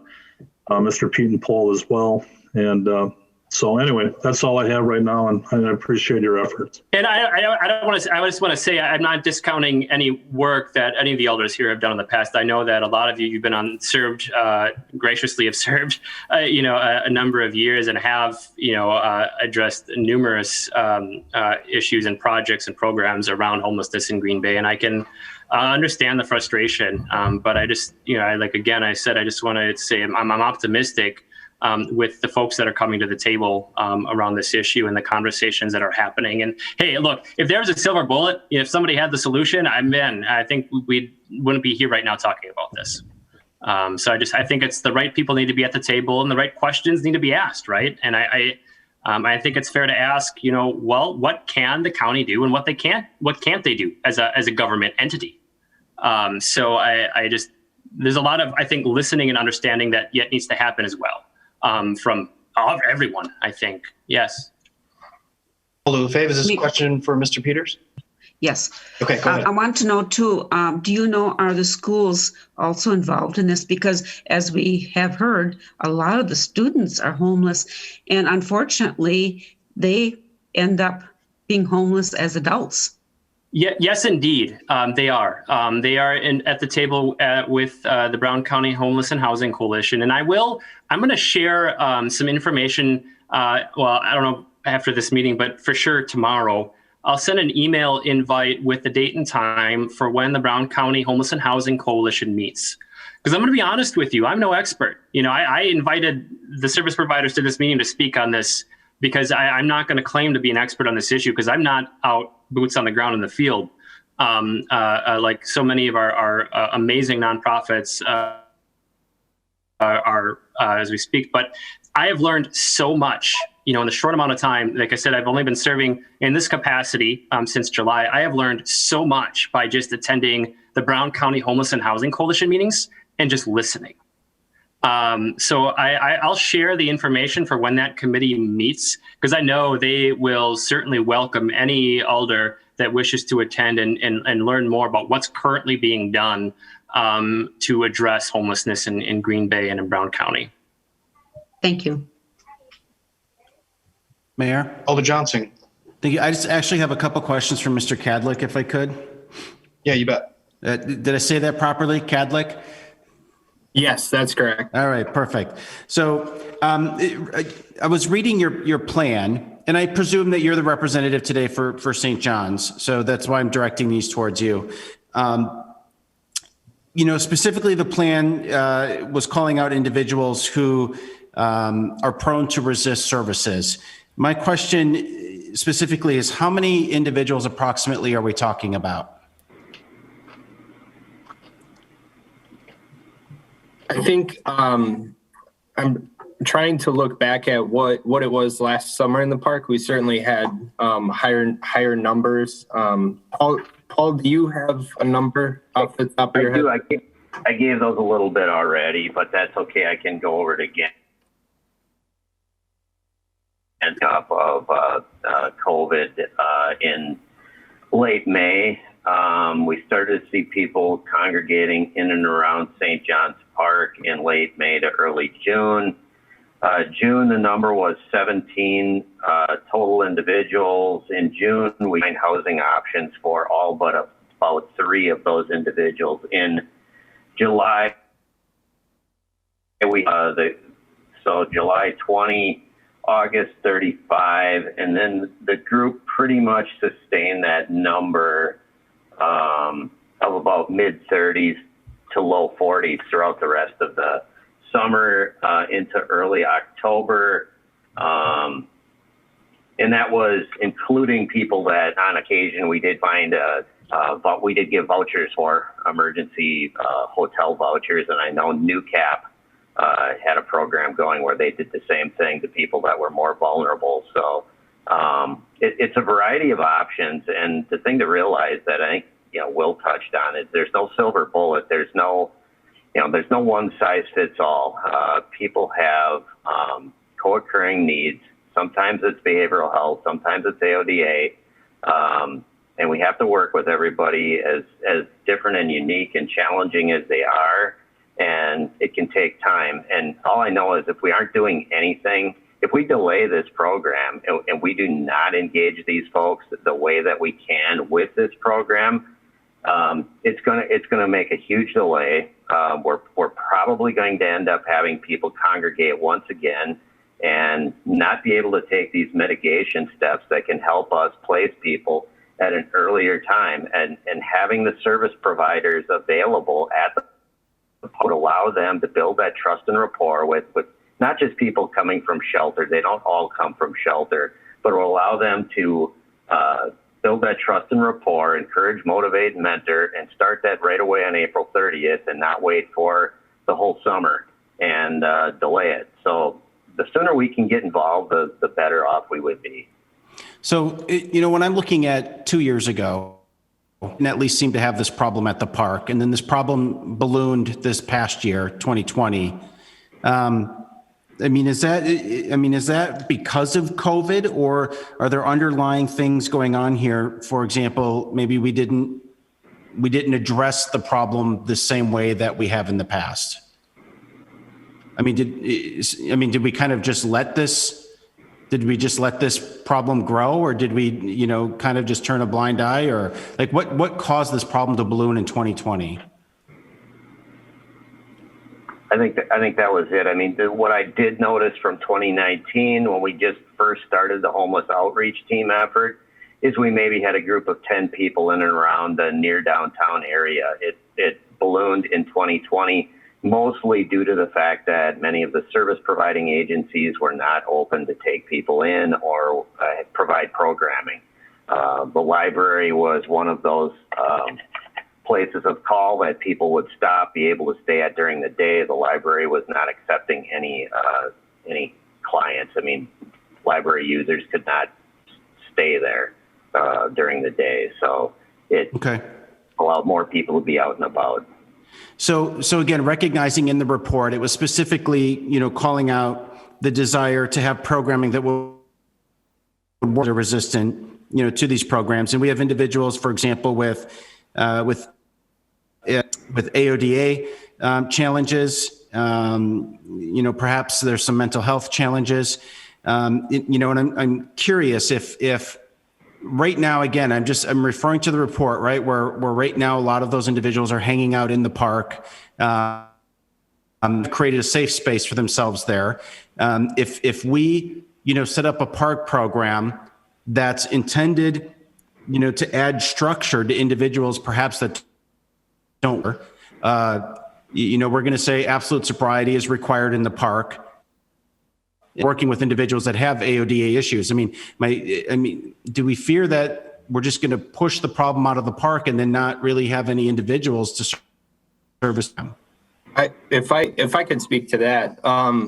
So Alderman Johnson, I feel like in terms of the sobriety and stuff like that, St. John's Park, obviously is a alcohol-free park. Unfortunately, it wasn't utilized that way this past summer, and there was drugs and illegal activity that were taking place, including sexual assaults and stuff. I feel like by one of the things that was really clear, right? We're about 10 feet across the way, and we had openings, and we're reaching out to people on the inside of a shelter. I think part of that could be the stigma associated with, when I walk into a shelter, I have to really own that. Another part of it, although we have a very our standard for somebody getting in, like you could absolutely drink, but the rule is you have to be able to provide self-care. So we didn't really even have such a high bar to enter into shelter that was set. But we feel like by, moving across the street to meet guests where they are, that's where a lot of our transformation, I feel like, happens, is just meeting people where they are, building that trust and rapport, bringing services like Celebrate Recovery to the park to help with people in sobriety, but also understanding that this is going to be a park where we're going to meet you where you're at, but we're not going to demand your participation in order to stay in the park. Just the fact that you're there is great, and we are going to make every effort from a case management, from a St. John's team, to be intentional about engaging with those guests and building relationships, identifying their goals, no matter how simple they are. We're also, going to plan on bringing outreach, veteran services and things like that to the park, so that we can eliminate the gaps or people having to go there, bringing services to them to get them connected to maybe untreated mental health, maybe, like you said, the AODA issues, or services like veteran services, where we have so many veterans who are not engaged in veteran services because maybe they don't want the veteran program or anything, but we can help make those connects for them and move them towards self-sufficiency. Okay, thank you for that explanation. And Mayor, just one final question, and real quickly too, before that, I just want to thank you guys for obviously the work that you do with supporting our individuals experiencing homelessness. I know this is obviously a problem that has existed for probably thousands of years, right? And if we're being pragmatic, I don't know that a solution is ever to be found. So but one of the things, that was mentioned again in the report was talking about accountability. But there really wasn't any depth in terms of what accountability meant, or perhaps how you might be reporting outcomes. Could you perhaps touch on that for me a little bit? So with accountability pieces, we had which, as Dan had kind of mentioned in an email that was sent out, I'm not sure if that hit park committee, but we are certainly we're not going to die on the form. Whether you choose to sign that or not, that doesn't need to be the thing that defines this. We feel confident with the Engage program, and we feel like it's going to address, what we need. So in terms of accountability, you could have somebody who goes to the park and just wants to hang out, and that's fine, right? As long as we're not drinking, we're not doing drugs, we're not engaged in illegal activity, that's fine. But the accountability piece is you're not going to be able to move so easily into St. John's Summer Safe Sleep Whereas if you're engaged in programming and you're attending the workshops and you're engaged with the case management, then there's going to be a more seamless process to get you into summer safe sleep. So there's still something like a reward benefit for engaging in programming. Like we can get you connected into our summer safe sleep program. If you just choose to want to sit around, that's your choice. We're glad you're at the park. We're glad you're being safe. We're glad to build trust with you and hopefully get you to that point where you want to engage and ultimately move across the street into our summer safe sleep program. But that's kind of, that's the accountability piece, I would say. Thank you. Thanks, Alder. Any final questions for guests? I'll make a comment after, Mayor. You have a question? Close the floor. Hold on, Mayor, just one question. Yep, Alder Scannell and then Alder Galvin. A question for, Officer, oh my God. Officer Van Handel? Yeah, Officer Van Handel, thank you. I couldn't handle it. Could you please share how many people have moved into the Green Bay area from out of the Brown County area, and how many have moved in? Yes, thanks.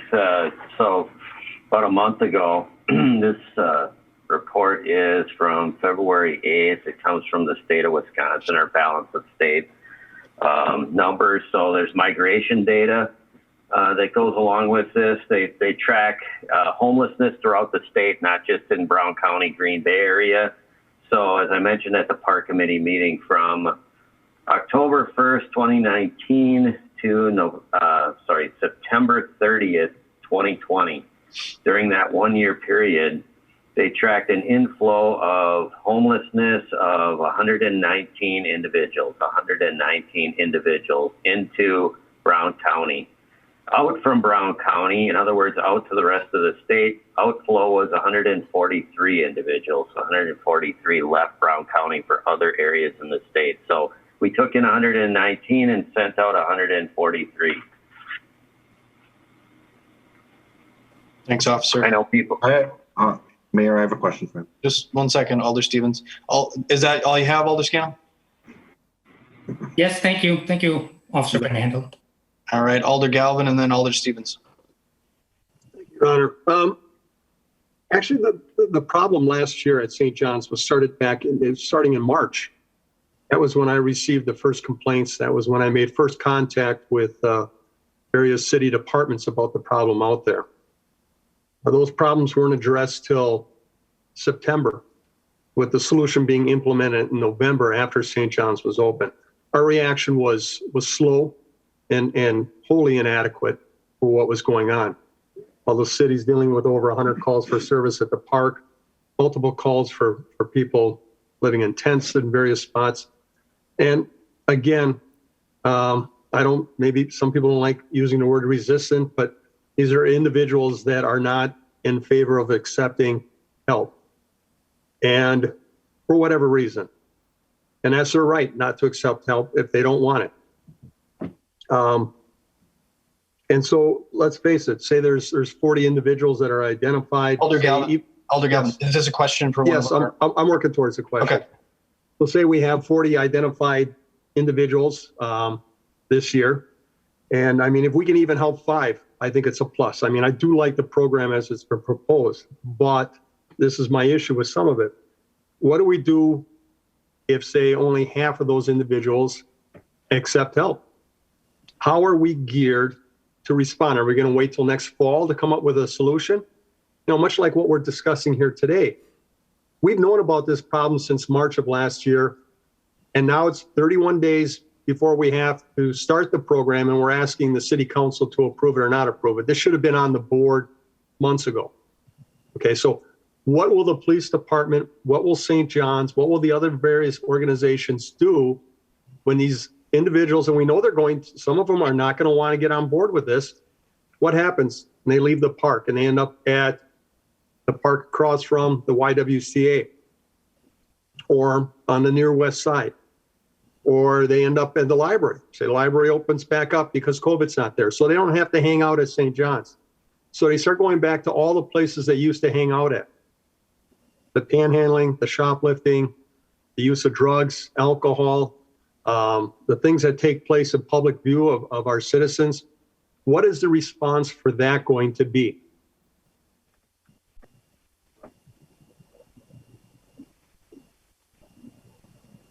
We can start with the police answer, and then I'd like to hear what the other organizations have for answers to some of these, for this situation that we know is going to happen. We can't deny it. We know it's going to happen.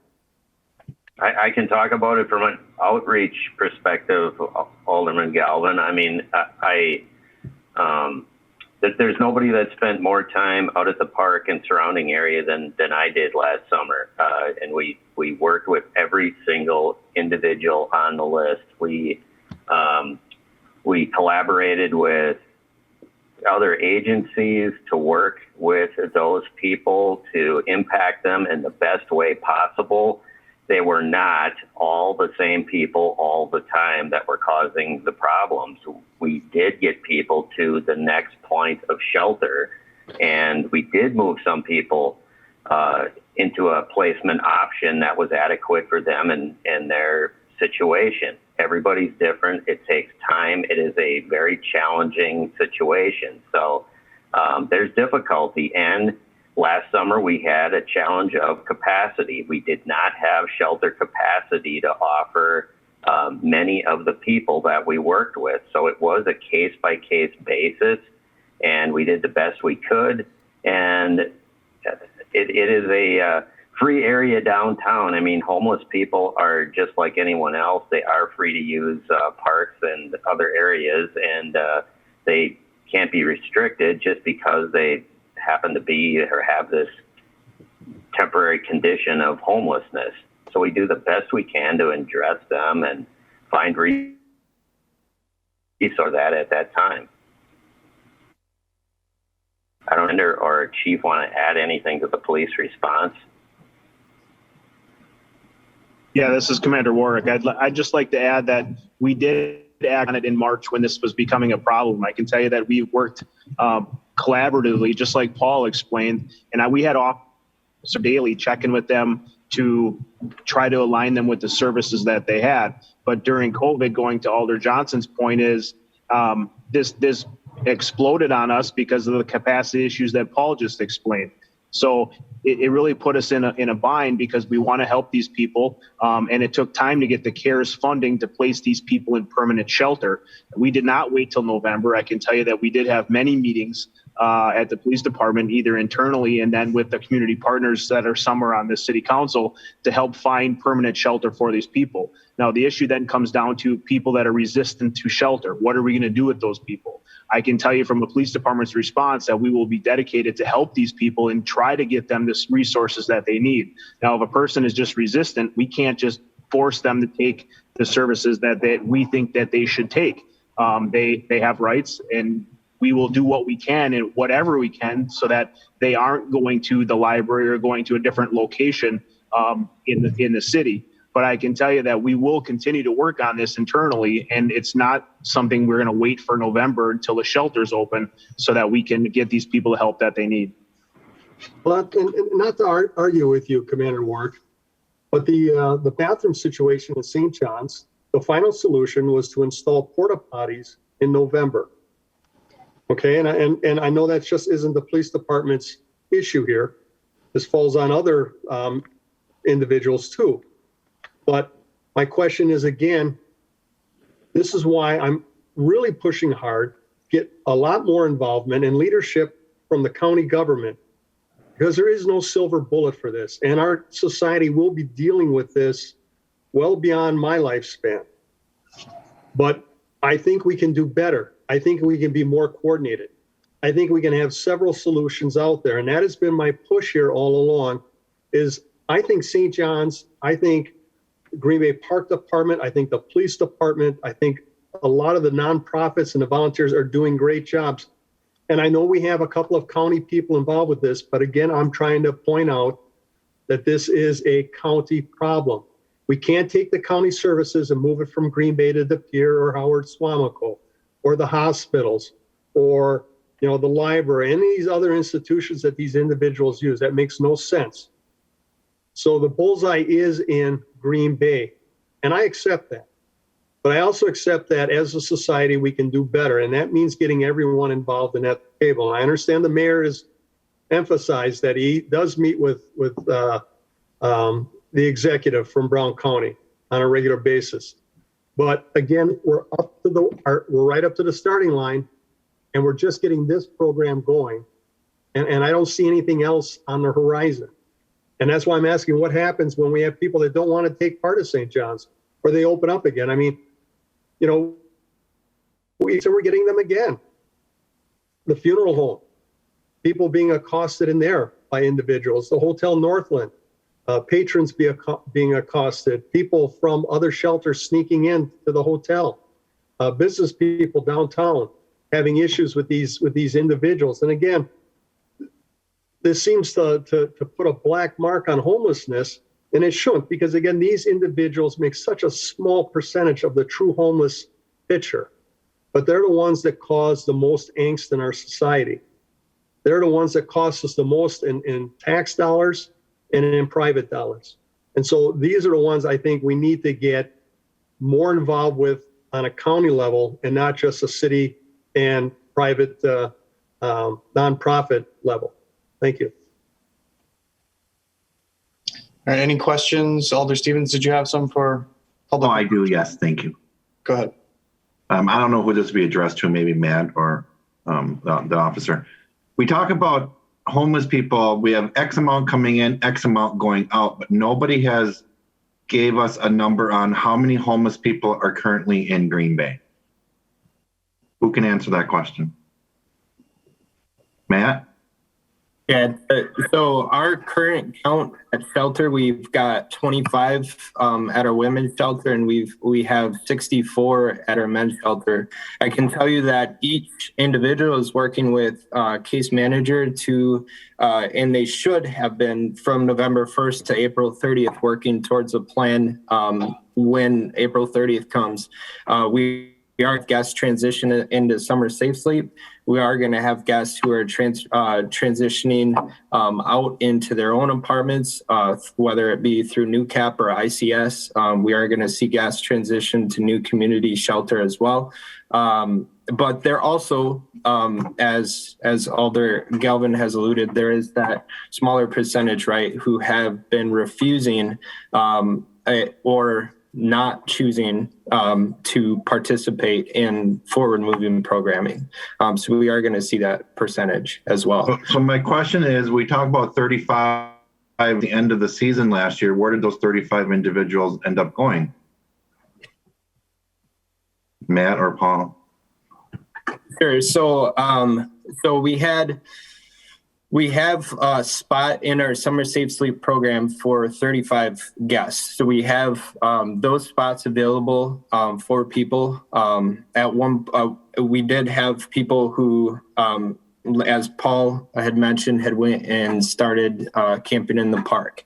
And at one point we had a situation where we were calling a list of 17 people, many of which were at the park, who were again refusing to engage in shelter services. Okay, so those 17, when winter came, are they still outside or do they go for shelter? It could vary. Some of them. Do you know if they went to St. John's or to a different shelter? I can tell you that some of them did. Some of them do. Some of them go to shelter. Some of them go to live with friends or family until that situation ends. Again, a lot of our guests have mental health issues, so they can move in with a family member who the situation's not healthy and the person is back out on the street. So we certainly see more of the issue in summer because it's warmer outside. And that certainly it's more able to be lived in. So out of the 80 people that you were just talking about, how many are lined up to move into different type of housing? I'm working with my case management team to get an exact count, which for Mahoney at a future meeting where Lexi and I meet with him, and so we've been working on getting that plan in place. I don't have the exact count here today. Okay. So my other question is that hasn't been answered. Do we know the size of the population? Does Will Peters know? Does Paul know? There's a point in time count, Alder Stevens, that occurs twice a year. So sure. What was the count the last time? Yeah. So somebody might have that. Ms. Birmingham. Actually, I was just going to comment to the sort of how many individuals are homeless. I think, first of all, the question to give an absolute concrete answer. The New CAP is the agency that's responsible for coordinating the point in time count that Mayor Gingrich just referred to. That does occur at two different times in the year. And there are different sort of map geographic areas that a group of individuals kind of divvy out, and then they go and look for individuals who are sort of at glance, if you will, believed to be unsheltered homeless. However, that doesn't give the full picture of the number of individuals who are homeless, because there are more than just St. John's Homeless Shelter. There's also New Community Shelter. There's also family shelters. And then there's also hotel, motel voucher programs that are operated as well. So when an individual is deemed ineligible for shelter, there's a large number of individuals who are not eligible for shelter for a whole bunch of reasons, and the shelters can explain that. They cannot go to shelter. So those are some of the individuals that are also unsheltered. They literally have nowhere else to go. So they often get put up in a hotel or a motel, either on the police department's program, or New CAP has a voucher program, and I believe House of Hope has had. I'm not sure where their full funding is at this point, but they also had a voucher program. So I just ask that we not just look at, how many people are at St. John's. That's really not the full picture of how many people are homeless. So I just want to just caution us to not get sort of myopic in thinking that, that's the folks who are homeless. So thank you. If I could just add to that, Debbie Bushman from NewCap. Currently, there's 160 individuals. Ms. Bushman, if you could just give your address before speaking as well. Oh, I'm sorry. I live at 6104 County Road, Essex-Sabisky, work for NewCap in Green Bay. Currently, there is 160 individuals on the coordinated entry list.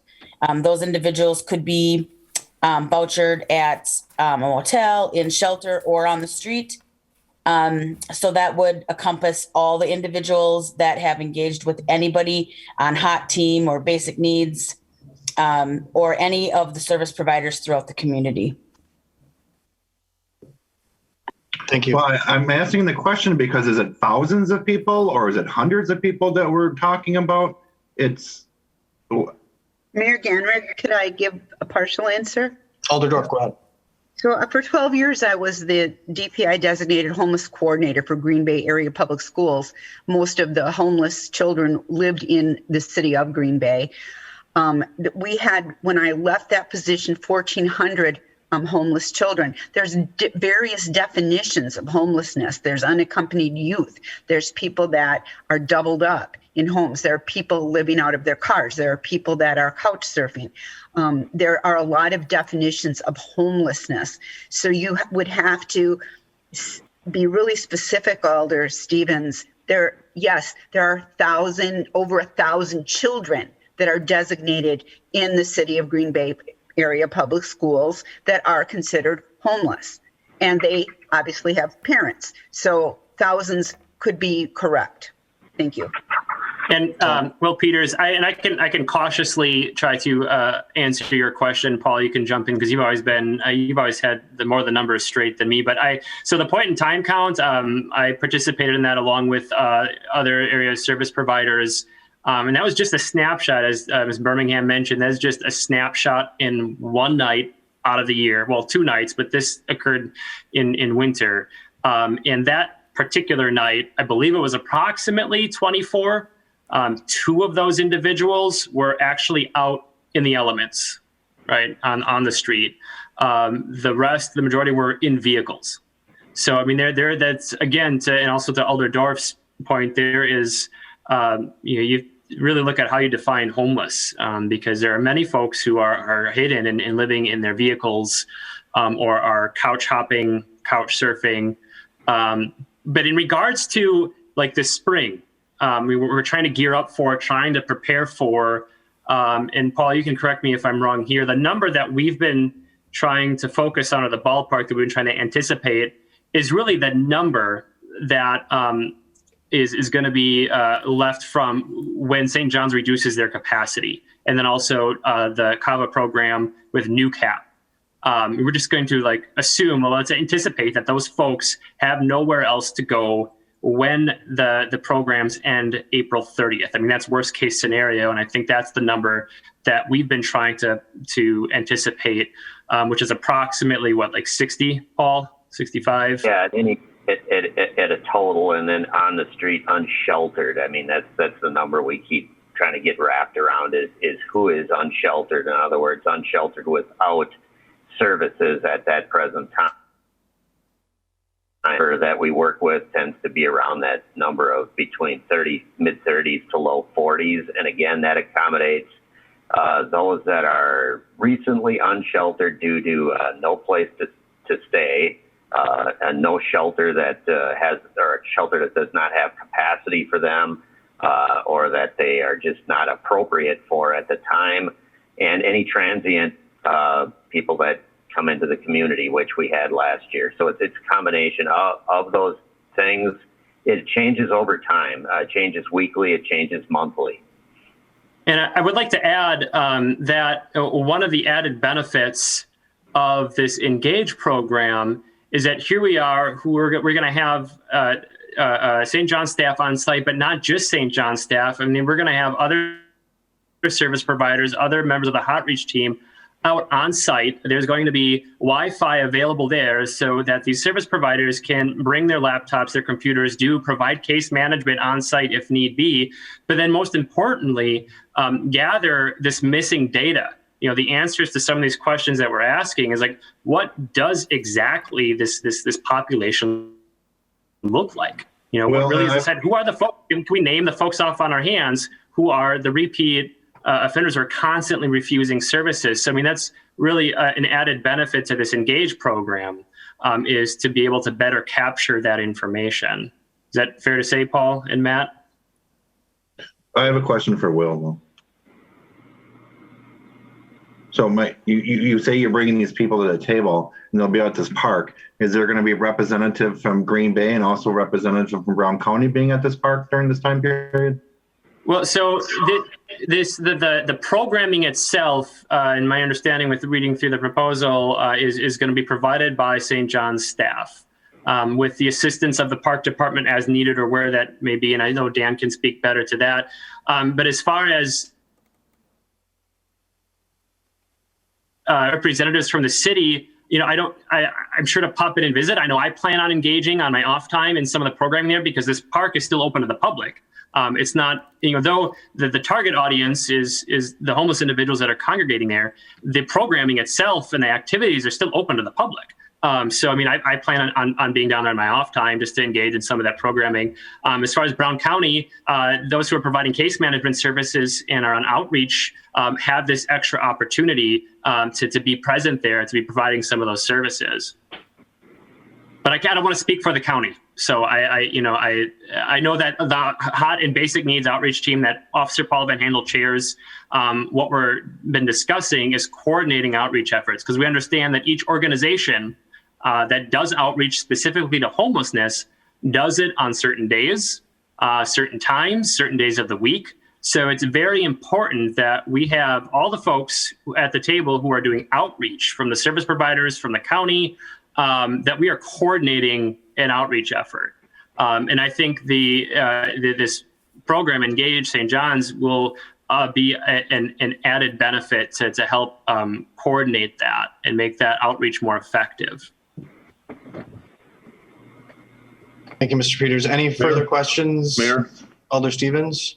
No, I'm good at the moment. Mayor? Thank you. Alder Story, go ahead. Okay, thank you, Mayor.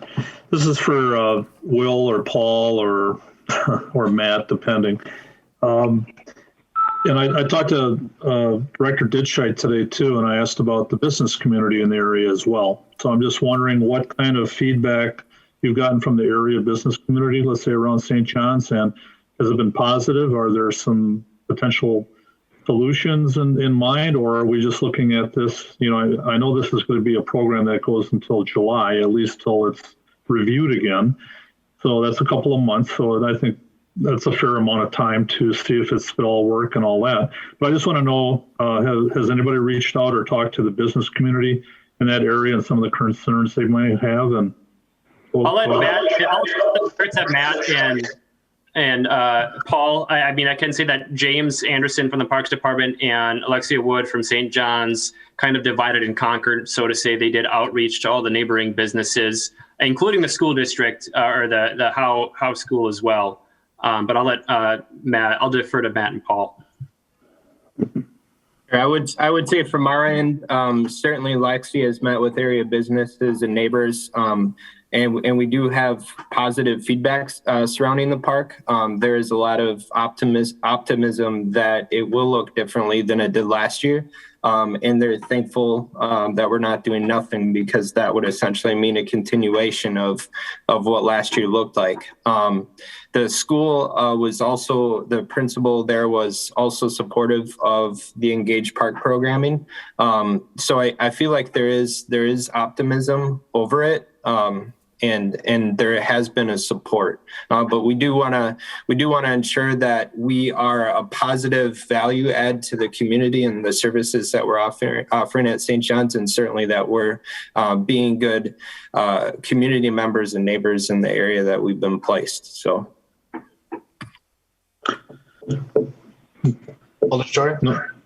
that's fine. I'm just, like I said, I got a few letters from some folks that were concerned.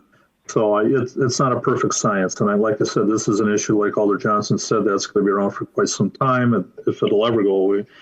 But I'm thinking that, what we had last year, according to Alder Galvin, that was very tough. That was a very tough situation with the pandemic and everything, and people camping and 131 police calls and all that kind of stuff. So I'm thinking if something like this can be proactive and try to come forward and do some good things, I'm all in favor of seeing something like that come forward. And hopefully in July, if it does work out and everybody's happy about it, we can continue with it. But if not, we can tweak it accordingly. So that's all I have. Thank you. Thanks, Alder. Any further comments from the public? Otherwise, I would entertain a motion.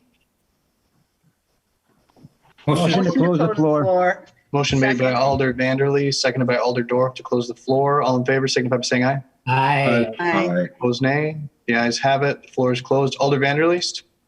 Yes, I was going to ask you, Mayor, what are the liabilities that the city would face by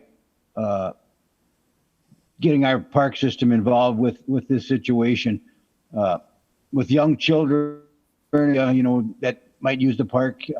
Are the residents there, are they being held hostage to what's going on down there, or are they comfortable with what's going on? I haven't heard about anybody, mentioning anything about, the safety of people that live right in that area. And I'd like to hear a little bit about that from any of the people that are involved on the city staff. Yeah, I'm not an attorney, so I would defer to Attorney Chavez in terms of liability. But Director Ditchite, looks like you have something to say. Yeah, I can comment partially on that. So, last year there was a lot of issues out at the park. We did receive a lot of complaints from the businesses and the adjacent neighbors in regards to those issues. We're hopeful that this program will actually help alleviate a lot of those issues by having staff at the park for the majority of those days. Those issues, I think, will definitely be curbed, at least during the day. And then in the evening, there'll be an effort by the police department to make sure the park is clear from allowing people to camp there as they did last year. So if anything, we're improving the crime and the issues that we had out there just by running the program and having it staffed on a regular basis. But I have spoken directly to a few of the business owners myself. I know Assistant Director Anderson reached out to a lot of other community members in that area. And in general, the comments that we received were everyone was concerned about the homeless problem as a whole, but they were hopeful that this program could, or at least was a step in the right direction is probably the right way to word it. But yeah, the biggest concern is that individuals would just go to a different park. And that was the majority of the concerns that were brought up to me when we talked to adjacent individuals. Thank you. Thanks, Director Ditchite. Other comments from council? Floor, just to remind everybody, an amendment by Alder Galvin, seconded by Alder Johnson. So we should direct our comments to that amendment until it's been dispensed with. Alder Dorf. Yes, I'm in favor of the spirit of the amendment as far as getting the county involved. I'm not in favor of the portion of the amendment that ties getting the county involved to this proposal. And I would ask that Alder Galvin and whoever seconded it would consider keeping the amendment of requesting the county to be involved, but not holding this program up for 30 days. We only meet once in April. It's April 20th. This holding it up is not in the best interest of the homeless people, of the people planning this out. So I would ask you to take that 30-day piece off of the amendment. Alder Galvin, would you like to respond? And actually, I've been thinking about that. Like I said, I really think this is a great program. Like I said, at the committee level, this is probably the biggest thing we've done as a city and as a community through St. John's and the other organizations to address this particular group of homeless issue that we faced. And I certainly don't want to see it die. I'm trying to get more involvement from our other governmental agencies in Brown County. So here's what I'd like to do then, instead of holding it up, is I would like the Green Bay Police Department, in conjunction with the Park Department and what's going to be happening at St. John's, to identify these individuals who are considered to be resistant or just non-compliant, or they just don't want to change. And I'd like a report done for every PMP meeting through this. We don't have to identify these individuals by name in the report or anything else like that. But I'd like a report done identifying how many contacts we have with these individuals and where. I think this would give us a real good idea of the impact they're having on our community, where it's happening, and like a pin map from the old days, so that we can be more reactive and understand, get a better idea. I'd like that on for every PMP meeting going forward through the program this summer. I'd like an end of season report put together by all the organizations, identifying again how big a problem or small a problem is, and how effective this was. I mean, how many got pushed away, how many took advantage, how many were able to better their situation. And then I'd like a report from the mayor once a month to see exactly where this group he's working with, where they're going and how far they're getting. Because I think if we need to put pressure on again, the other government agencies within Brown County to come up with some solutions, and I use the word plural solutions, to try and address this issue. Thank you. Just a quick point on that last one, Alder. You know, I am not intimately involved in the inner workings of this group that's working on the strategic plan to eliminate homelessness, but I would be happy to ask them to present to council, what the work has been to this point, what the timeline looks like, what are some of the elements of the plan and the work that's been done, so that you all have all of that information. Okay, and to that end, Mayor, if you could stress them, while I understand I'm just looking at this small imprint of what's taking place at St. John's and those individuals involved there. While I understand we could always do better with homelessness on a broad basis, I think Brown County, Green Bay, public and private, have been doing really, really well and continue to improve how they're addressing homelessness on a more broad, as a broad issue in this area. So I'm only interested in this small snapshot of individuals that seem to be causing us the most angst. Thank you. And I appreciate that. I just don't think I'm very well placed to offer a monthly report on those goings on. Okay. Point of information, please. Alder Gerlach, go ahead.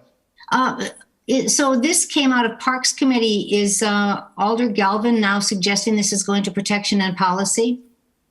Well, although it's Parks, it's also working in conjunction with the police department. And the police department has had the experience over many years working with these individuals. And I think they could work in conjunction with the park department, but I think Protection and Policy might be the place better served to get this kind of information from. Okay. And just a reminder, Alders, I do try to check the queue. We have no speakers in the queue. So there actually are 7 in the queue that show up. Yeah, I don't have any here. Oh, there they are. Thank you. So we have Weary Dorf, Gerlach, probably not again. Your Honor, is Alder Vanderleest willing to change his second for Alder Galvin's change in his amendment? Well, it was initially a second by Alder Johnson. So Alder Johnson is Alder Johnson. The question though would be if Alder Galvin has withdrawn his original amendment. Yes, I have. Okay. But he needs a second for a second. Well, I'll second that. Okay. Alder Galvin makes that amendment, and it's been seconded by Alder Scannell. We have Alder Weary and then Alder Dorf. Yeah. Now, I want to talk to, I'm sorry, you can take me off. I want to talk to the main thing, not to the amendment, unless that's what we're on. No, still on the amendment, and Okay. which has been, altered by Alder Galvin. Alder Weary? Thank you, Mr. Mayor. As I mentioned at committee, I've been working with this issue as a council member for 18, 20 years, whatever it is. So back when St. John's really was more of a flop house, and we really wanted them to offer programs, which they now do and do a spectacular job. The council has said for a long time it's a county issue. We need other cities to help, and former mayor had tried to reach out in every way possible and found no help coming. So I wish you well in your efforts. I'm not real hopeful about it, but I think as long as we keep dealing with it, they see no reason to help. And it is interesting that of the people who spoke tonight, we heard from De Pere, Alloway, Suamico, Door County, and only really one who lives in Green Bay across the street who thought it was a great idea to designate a city park as a recreation area. I think we all received, or at least some of us, comments from 2 local businesses, a funeral home and a law department, who said this park really is the exit and on-ramp, to the downtown coming off Mason Street. And for a while there, I'll admit, it looked pretty bad. Nobody wants that in their entryway. We heard from, at least I did, from a daycare who had concerns. They always used to bring their kids to this park to play. But last year they had to tell them the park was busy. And so they had to find other places to go. And even though those residents and those kids, they own this park, they shouldn't have to be steered away from something that they've enjoyed for years. And then I've heard from residents who live nearby who think there's got to be a better solution. And so I'm not going to vote for this amendment or the original. I know I did at committee, but due to the outreach I've had since then and rethinking it, I think we need to, whatever that magic number is, 10, 20, 30, 40 people who are resistant to help. As a community, we do have rules that need to be followed. And if they're not going to want to abide by those, we need some tough love. And they can't take over public amenities. And so I'm going to vote no on either one. I think we can do better. I applaud those who are working on this, but I don't like this proposal. Thanks. Thanks, Alder. Alder Gerlach on the amendment? I wasn't asking to speak on the amendment. I've been waiting to speak on the package. Very well. Alder Scannell. Ditto. Alder Brunette. Yeah, thank you, Mayor. Alder Galvin, maybe Clerk Jeffries or Alder Galvin can clarify what the amendment to the motion was. I'm a little unclear. Jeffries did a better job interpreting my rambling. Actually, what I'm looking for is a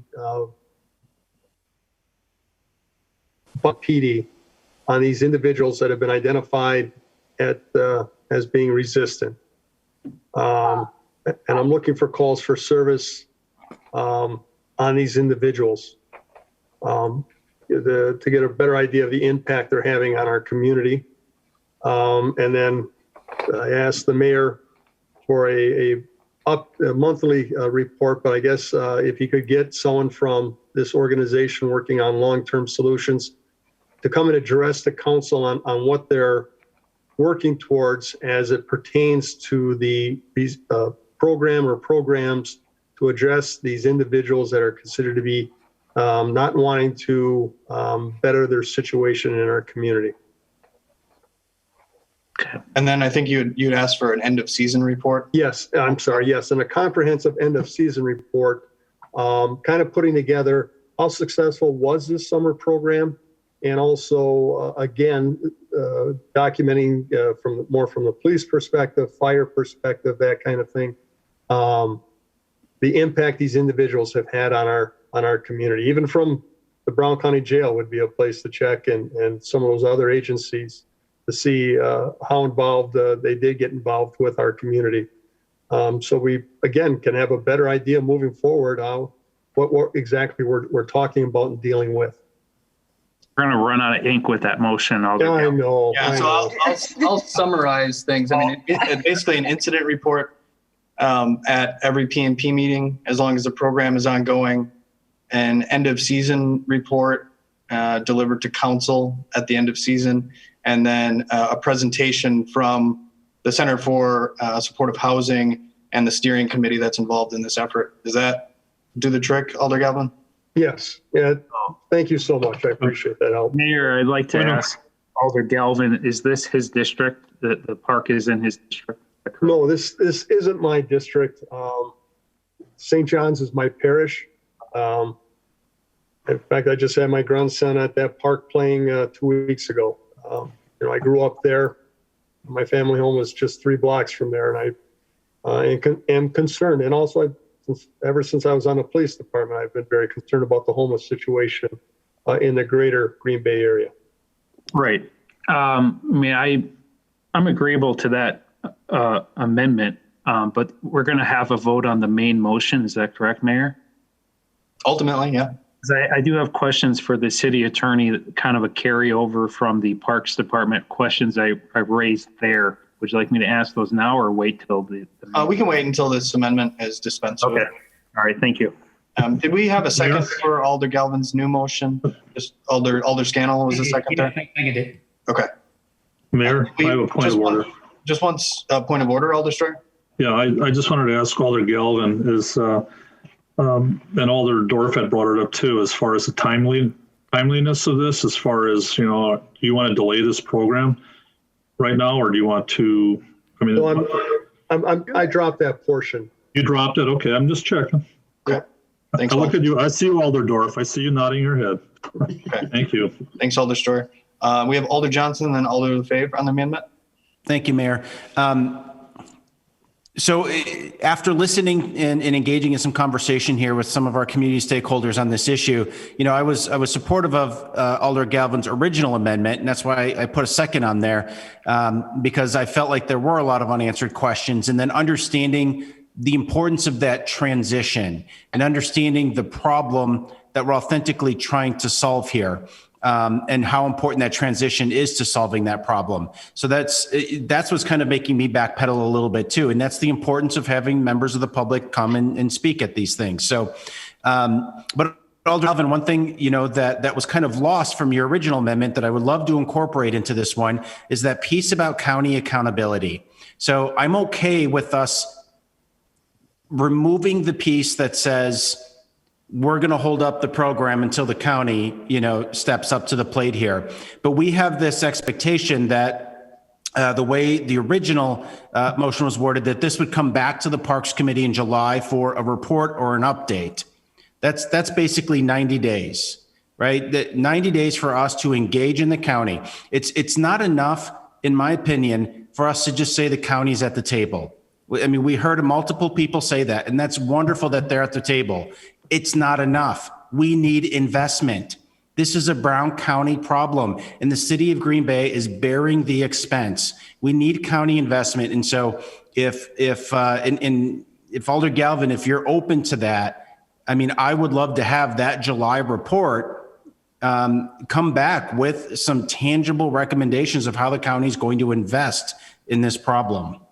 And I agree with you. That's my main thrust here all along is I can't say enough how impressed I am with the work Green Bay's been doing and the private sector has been doing. It's the county that's lacking and how to pressure them into getting more involved.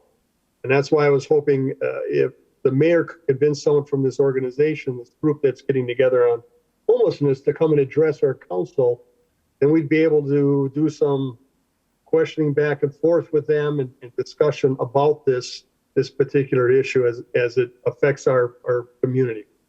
So that would be my request, Alder Galvin, if you're willing to modify your motion and the second's willing to accept it, is part of that list of outcomes you created, that one additional outcome be put on there, and that is tangible points of how. Alder Scannell, point of order. Yep. All the points that Alder Galvin brought up relate directly to this program. What is being discussed now, and I was going to bring this up as soon as I got the chance, is really a separate communication. It's not part of this. It's a bigger issue. It's really not involved with this program at all. So I think it's inappropriate to try and squeeze something into this program that's got nothing. It's not related to it at all. This deserves its own communication of how the city wants to know what the county's doing and what the county's going to do. And it's really not, it has nothing to do with this program. Well, in a way it does, because without the county's involvement, and more so than what they're already doing, like we said, there is no silver bullet to solve this problem. But I think we're going to be back here again next spring and the spring after that. And what's going to happen is I think we'll have some successes so everyone becomes appeased and we forget about it until it boils up during the next pandemic or economic downturn. And so I think that we need to keep the heat on this. And that's why I'm asking for the annual updates during the program for the year-end review.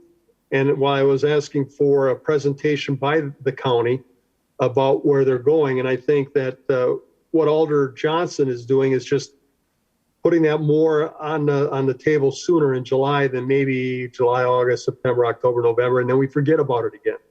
So by putting a date on it, inviting them to come and address us, and at the same time, we'll probably be getting a report or have gotten a report at committee level that this will keep it as a hot button item for us to keep working on so that we can try and hopefully come up with some solutions again that will ease some of these problems. If I may, I think that's why it needs its own communication. Programs come and go, but this is what we want to asking for that connection with the county. That should be a constant.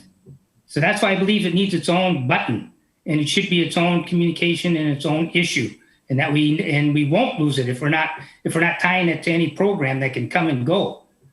It really is a separate issue. I don't see it connected to this, and I don't want it to be somehow become a burden somehow to this program, or also get lost because this program, for whatever reason, we end up moving on from it or whatever. Well, I guess I would ask Alder Scannell that you indulge me on this, and if you can support it, and at the end of the season, we see where we're at, and we can take this forward to work on through the winter as a separate issue. Well, I seconded your amendment, so I do support your amendment. I'm just Alder Johnson wants to add on to it, and that's what I'm really kind of addressing. Well, I don't know if it's so much as adding on as it just clarifies further what I had asked the mayor to have this committee do, which was to address the council. I just think that Alder Johnson, what that's doing is we're asking to address the council on a specific date and time in July, instead of waiting for them. Maybe, like I said, it could be in August, could be in September, December 2022. Yeah, and a point of information on that too, Alder Scannell. I'm not looking for the county to come back in July with how they're going to help us tangibly with all homelessness issues. It's this particular segment of the population that this program is designed to serve. All right, maybe I'm splitting hairs. I just wanted to make sure that appreciate we weren't putting too much onto this program, or so. All right. Yep, appreciate the point of order, and I would just say on the on this request of the county, we can certainly make that request, and I'd be happy to have the conversation with the county executive and other leaders at the county. But there's been a lot of finger pointing directed at the county for good or ill. That doesn't oftentimes incentivize partnership.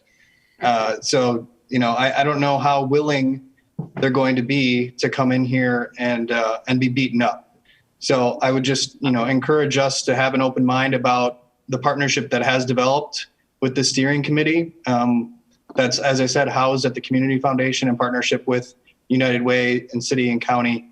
Because I think if you enter into it with an open mind, hearing what the plan is in the future, hopefully we'll have a good feeling from council on it. And Mr. Mayor, I apologize if it seems like I was finger pointing. I just think that this is a situation that should be more addressed by the county in that they have the human services, body, and we do not. But no way, shape, or form. And I certainly don't want it to be a finger pointing or an adversarial thing, because we work better together than we do against each other. So, and this, like I said, it's a community problem. So that's all I'm looking for. Thank you. Absolutely. Alder Lefebvre on the amendment. Yes, I want some clarification. Being on the protection and policy, who is going to be doing the report to us? Because we have a couple other, 3-4 other different groups working on this. I think they would. Alder Galvin, would that be? You're saying the police? I thought you had mentioned the police. Would they be the ones reporting to us?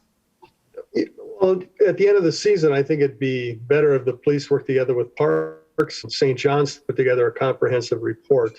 At the P&P, I'm just looking on numbers. How many numbers? How many individuals are we looking at? How many contacts are police and fire having with these individuals? Either through the police, fire, Brown County Jail, that kind of thing. But are we going to have 3 or 4 people coming to our committee meeting reporting? I would imagine only the police department would be just giving us a kind of a light number report. And then why don't we go to Commander Warwick real quickly on that to see if that makes sense to deliver sort of an incident report at each P&P meeting as long as the program is going on. Yes, we could provide that report. But the report, the number of people resistant to shelter changes per month. So in June of last year, there were 17. July, there were 20. August, there were 35. September, there were 36. October, there were 47. So if it would be extremely time consuming to track that over 100 people on all the calls for service, everything that track them, because we don't do that. We can track calls for service, but we don't necessarily track people. Now the ability is there. We can do that. So I guess I would look, and Alder Galvin and I can talk offline to nail down exactly what you want for the P&P. If you want numbers like that, I'll work with Paul Van Handel to get those numbers and provide that to the Protection and Policy Committee. Okay, well, why don't we just talk Commander Warwick after this and this week? And yep, we can do that. Yeah, and we can track people because the CAD system has the ability to put an alert on when Kevin Warwick is run. We did that many years ago, and I know that is very time consuming. Okay. So just to summarize what's before us, Alder Galvin, we have the regular incident reports delivered at P&P. We have the end of season report delivered to council, and then another report by July from this steering committee in terms of, you know, what the status of the strategic plan to eliminate homelessness is. Yes, and again, only as it pertains to this small area of homelessness issue that faces us. Okay. I mean, I think it might be of some benefit to. Right. Maybe get an overview of the whole picture. Sure. Absolutely. Okay. Okay. And then we had a second from Alder Scannell. Any further debate on that amendment? Seeing none, all in favor will signify by saying aye. Aye. Aye. Opposed, nay. Nay. Nay. Appears the ayes have it. Would we like a board vote or? Let's do it. Okay, we'll use the board on the amendment.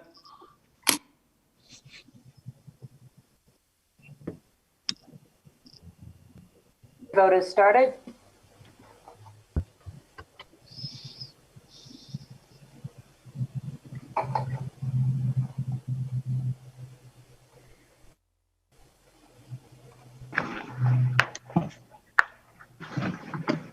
And that amendment succeeds 8-4.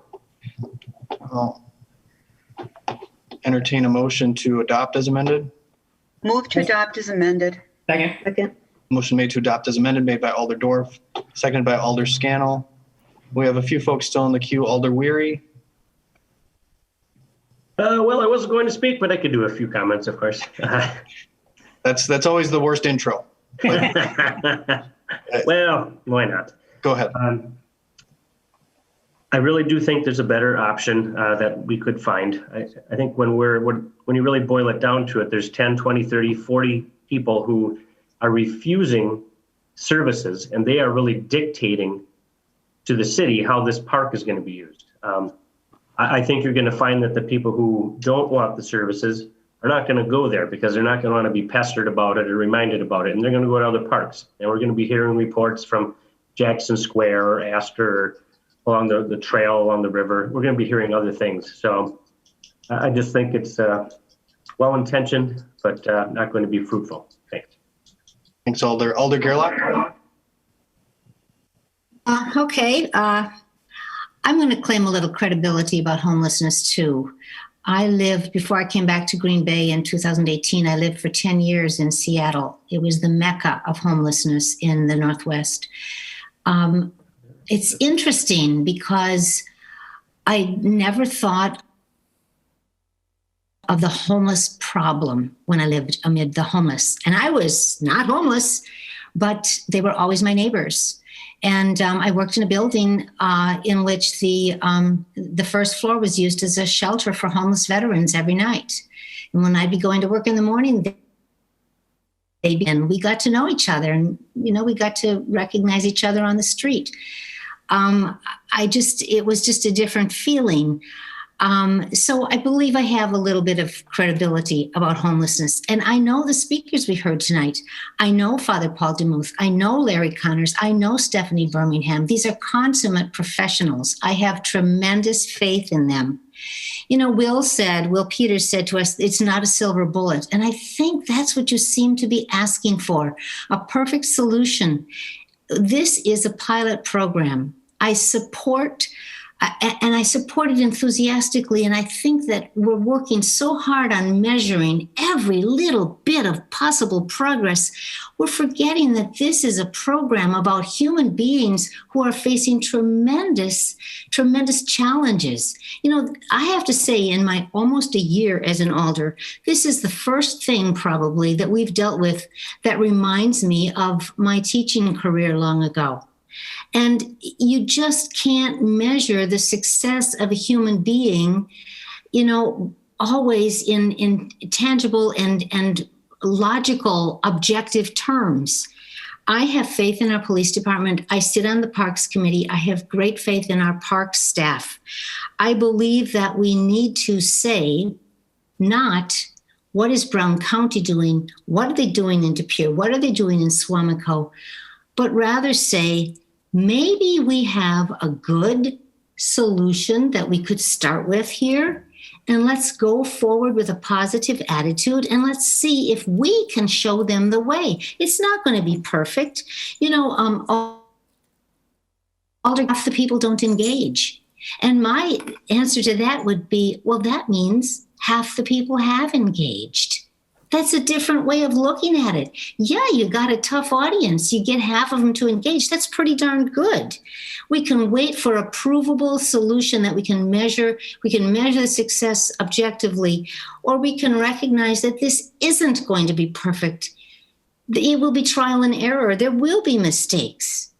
I will just share with you a little story about expectations. And as I said, this reminds me of being a teacher. I can remember in my very first year teaching when I was 21 years old, which was 50 years ago, I now realize, I had a young man in my drama class, and I think his name was Gary. And he had really long hair, and he always wore it across his face. And he never took off his jacket in drama class. He always kept it on. And it was kind of weird. And he was kind of an unusual kid. And I finally realized that he was protecting himself. He was hiding his face behind his hair, and he was keeping his jacket on to protect himself. And I said to myself, I never said it out loud, but I said to myself, if I could get him by the end of the semester to take off his jacket. I mean, we were doing all kinds of scenes on stage, and he was always wearing a jacket. And I thought that would be success. He played in the band, and I'm trying to remember what he played, but I can't remember. And it was 50 years ago. And I will tell you that toward the end of the semester, we had a scene where we did a parade. Everybody joined in the parade as we went around the stage, and they decided how they were going to be in it. Were they going to play an instrument? Were they going to be part of the drill team? And one by one, they entered in. And I will tell you that Gary took off his jacket that day. And that was success for him. We're just not talking about objective success here. We're talking about people who are facing challenges. We keep talking about them being resistant. Well, of course they're resistant. As a teacher, I sure had a lot of students who were resistant. I understand that. But I just hope that you'll open your hearts and open your minds and realize that this is not the same thing as paving a road. Thanks. Very well said, Alder. Alder Scannell. Thank you, Your Honor. I would just like to state that, we are the third largest city in the state. We are big. We've had a homeless problem since at least the 80s. That's, I think, when the first homeless shelter opened up. This is a problem we've got no matter what, whether anybody is coming from outside or whatever, we've got this problem. We got this issue. And for me, it's a practical solution. What do we do? Do we provide services? We know when we provide services, everything's much healthier and better. The problem this past year is COVID-19 has messed up models, and there's been a breakdown. And we've seen the results of what happened when people aren't getting services, when their needs aren't being met. And we're still in the middle of that. So this program I see is a positive step into trying to pick up some slack for services. The more services we can offer, the better for individuals and the better for our community.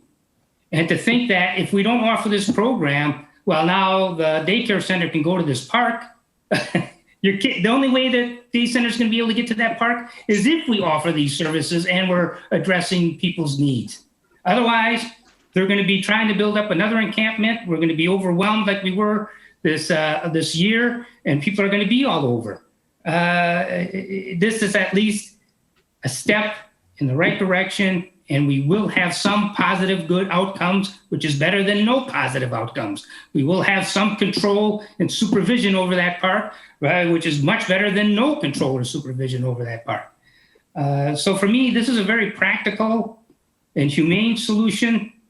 And everything else we've discussed, yes, there's bigger issues here and everything, and that's not just what we're doing right here, right now.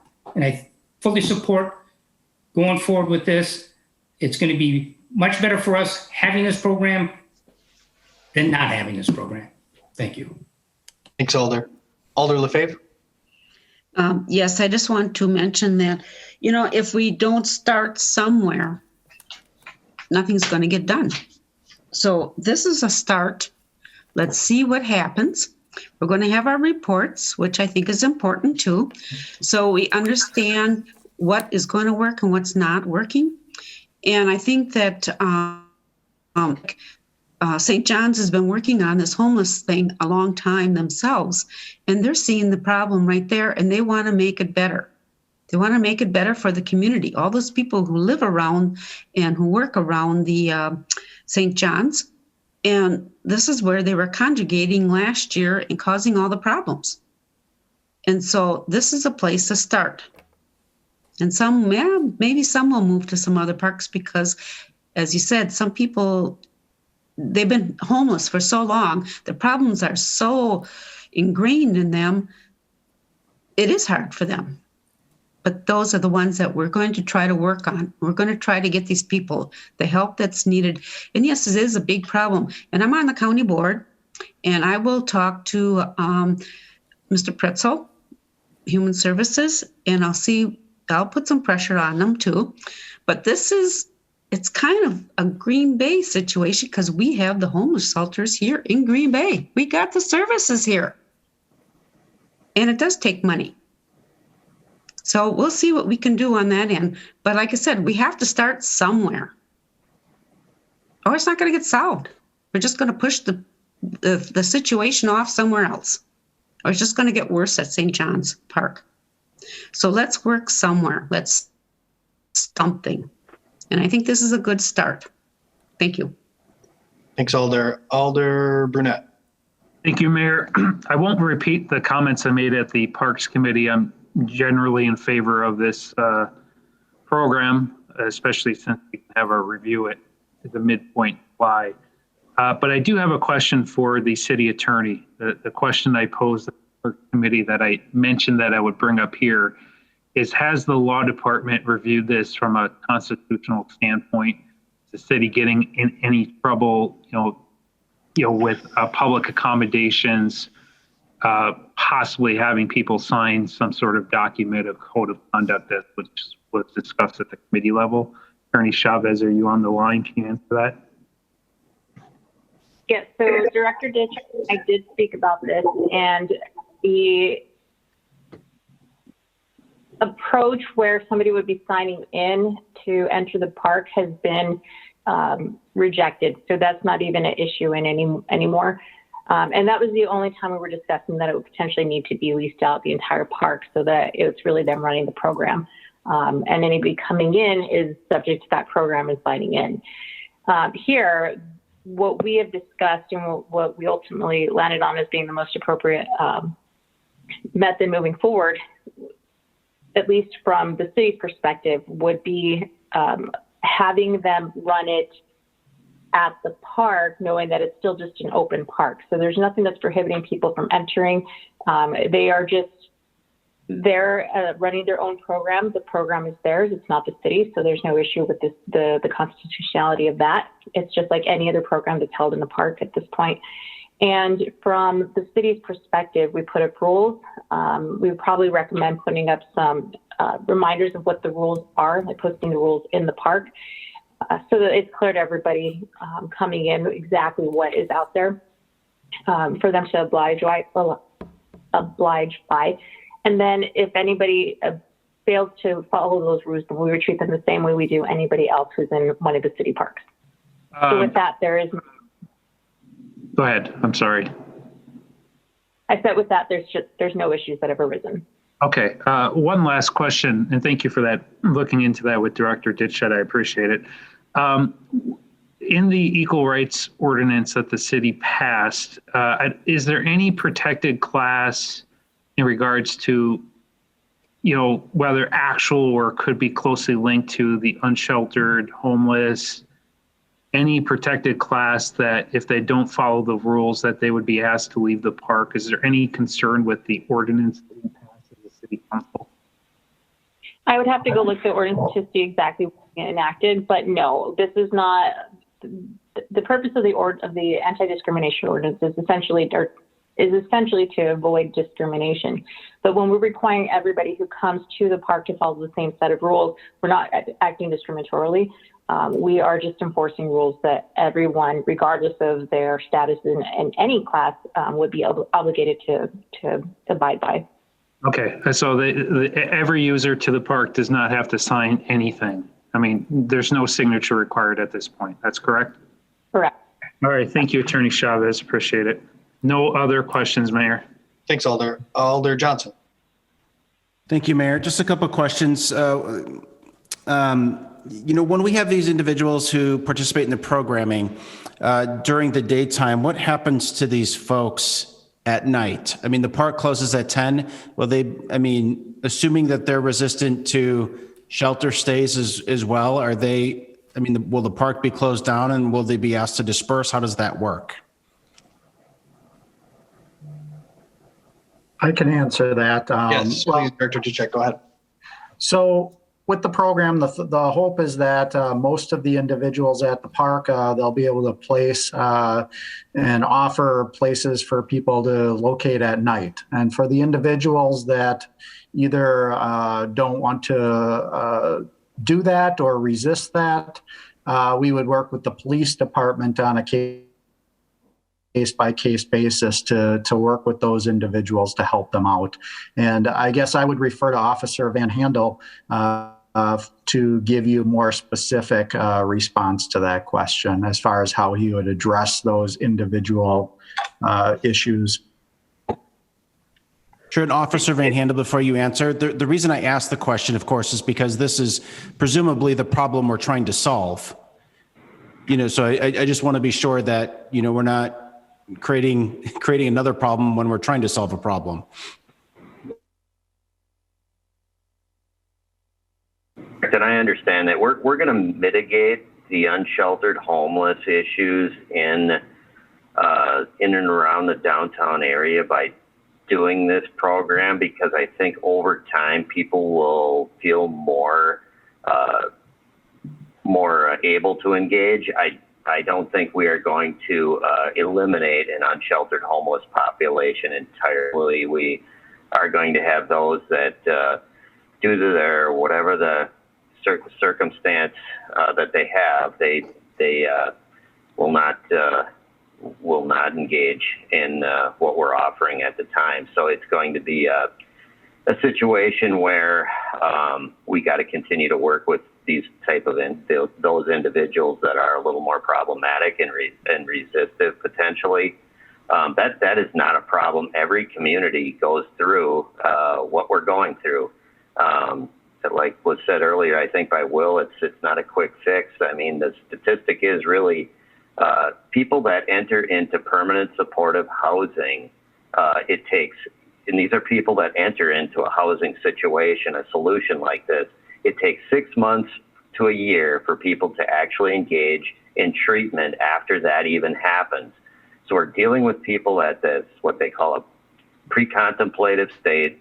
They, for the most part, are not thinking about or contemplating taking action and making changes.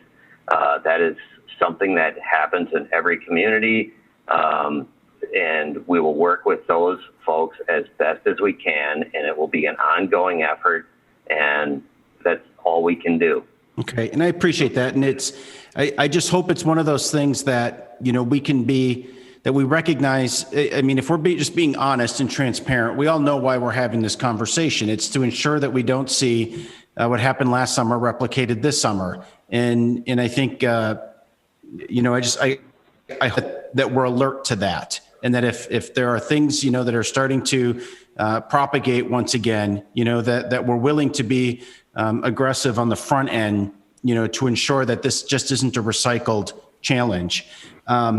Director Ditchite, now I know that there's an agreement duration that's listed in here to go through November 1st of 2021, but in the in the proposal, it talks about short-term and long-term planning, including planting of trees, installation of a stage, community gardens, lights on the basketball court. I mean, is this a one-year term to solve a challenge, or is this anticipated to be a permanent long-term solution?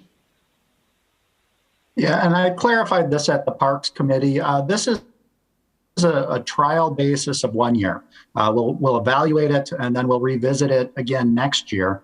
And if it's successful and the City Council and Parks Committee would like to move forward for a second year, we can.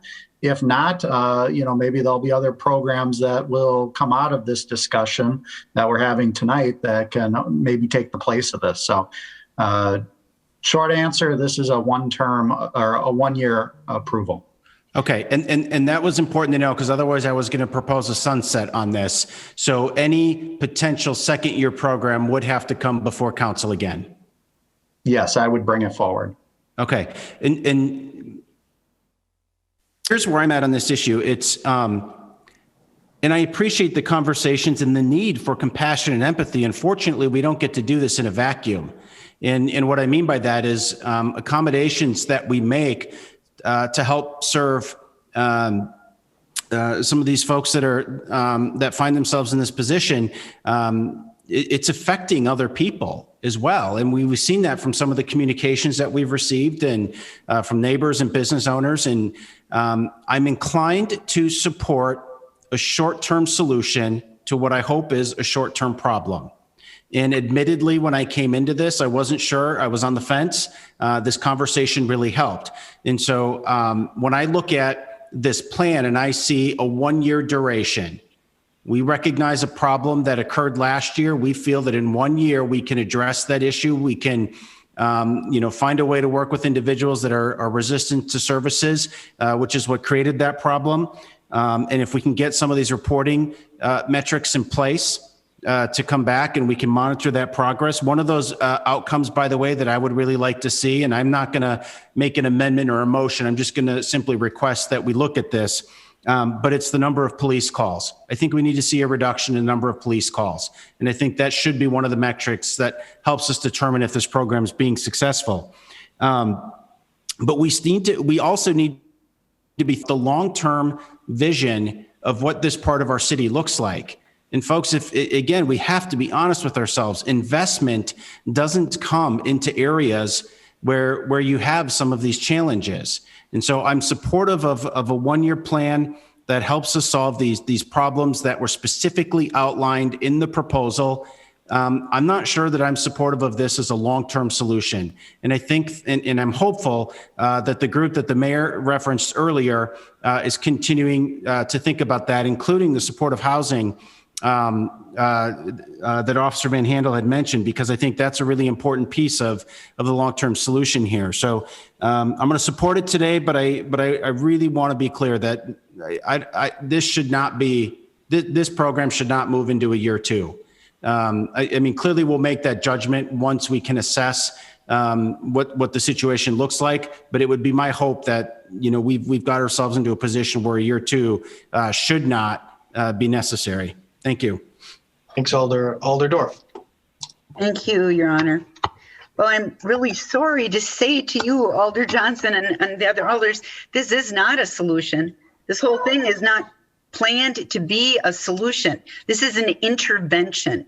It's an intervention in a problem. Excuse me 1 minute while I close the door. Can you hear the dogs barking or not? Yeah, I'll close the door.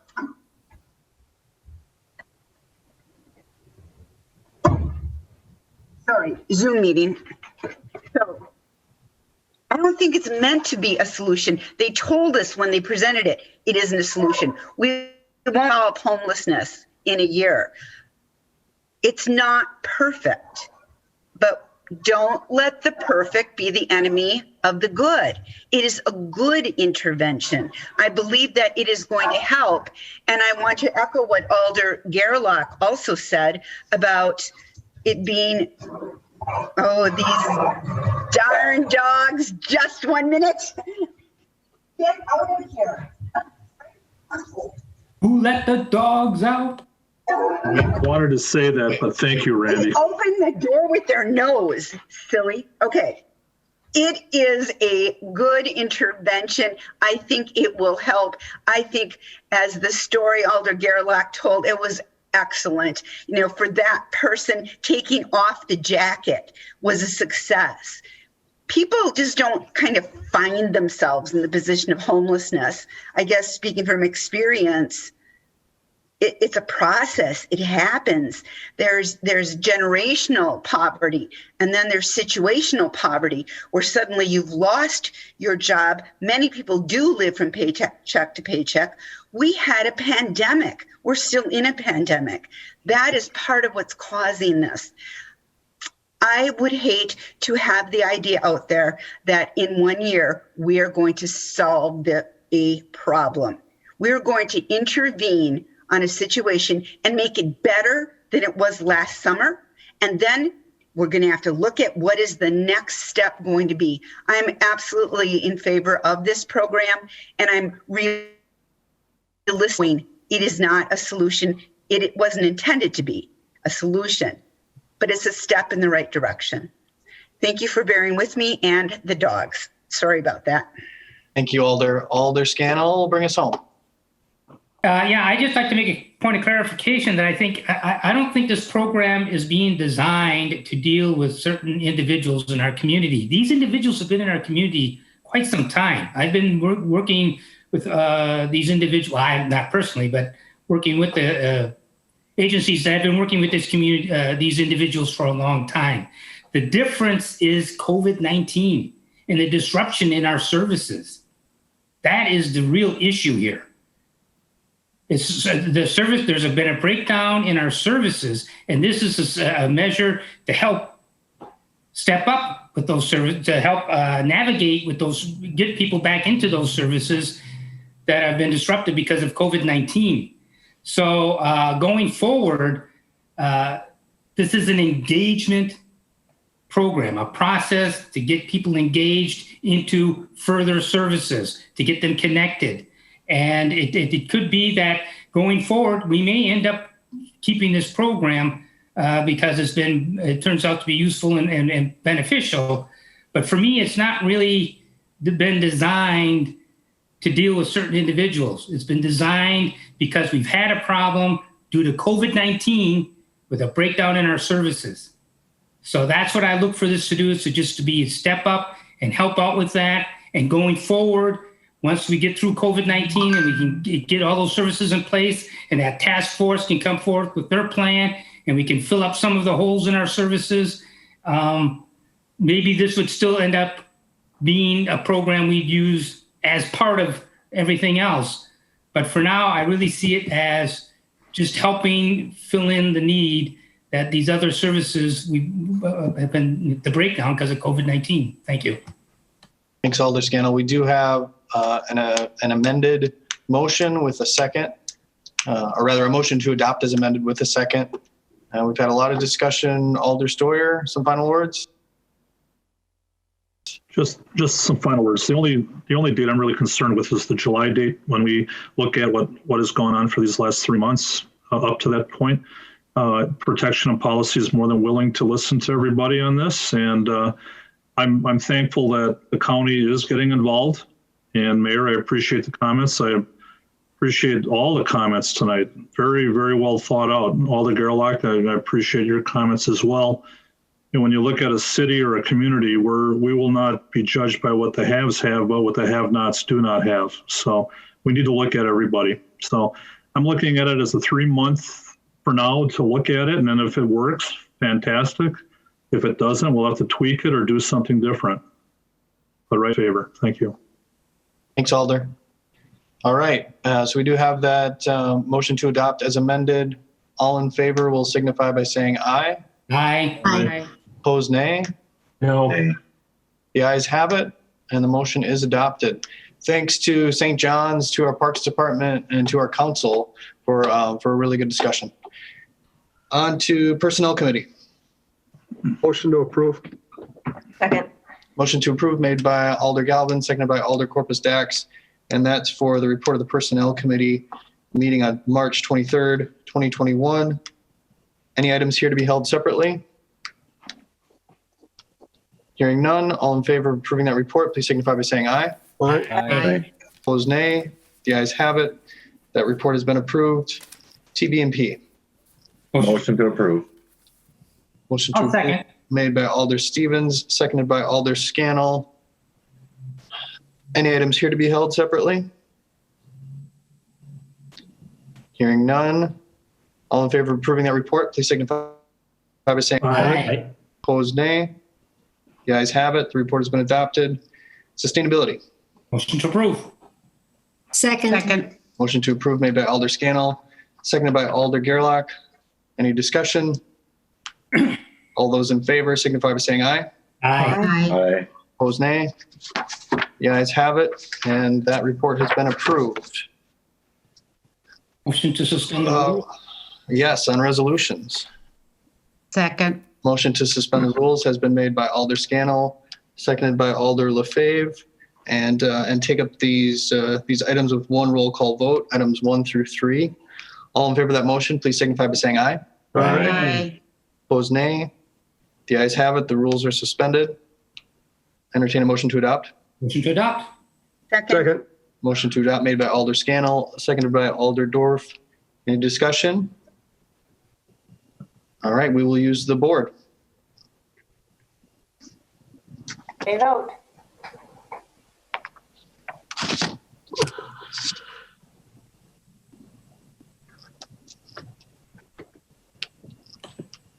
Alder Weary. Thank you. I voted yes, but if it didn't go through.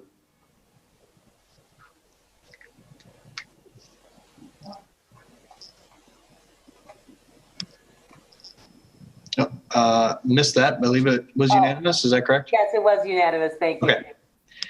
Very good. Ordinance's first reading. Motion to suspend the rules. Second. Motion to suspend the rules and take up these items with one roll call vote made by Alder Scannell, seconded by Alder Dorf. All in favor will signify by saying aye. Aye. Aye. Opposed, nay. The ayes have it. Motion to advance. Second. Motion to advance made by Alder Scannell, and that's to advance items 1 through 3, V1 through V3 to a second and final reading. All those in favor will signify by saying aye. Aye. Aye. Opposed, nay. The ayes have it, and those have been advanced.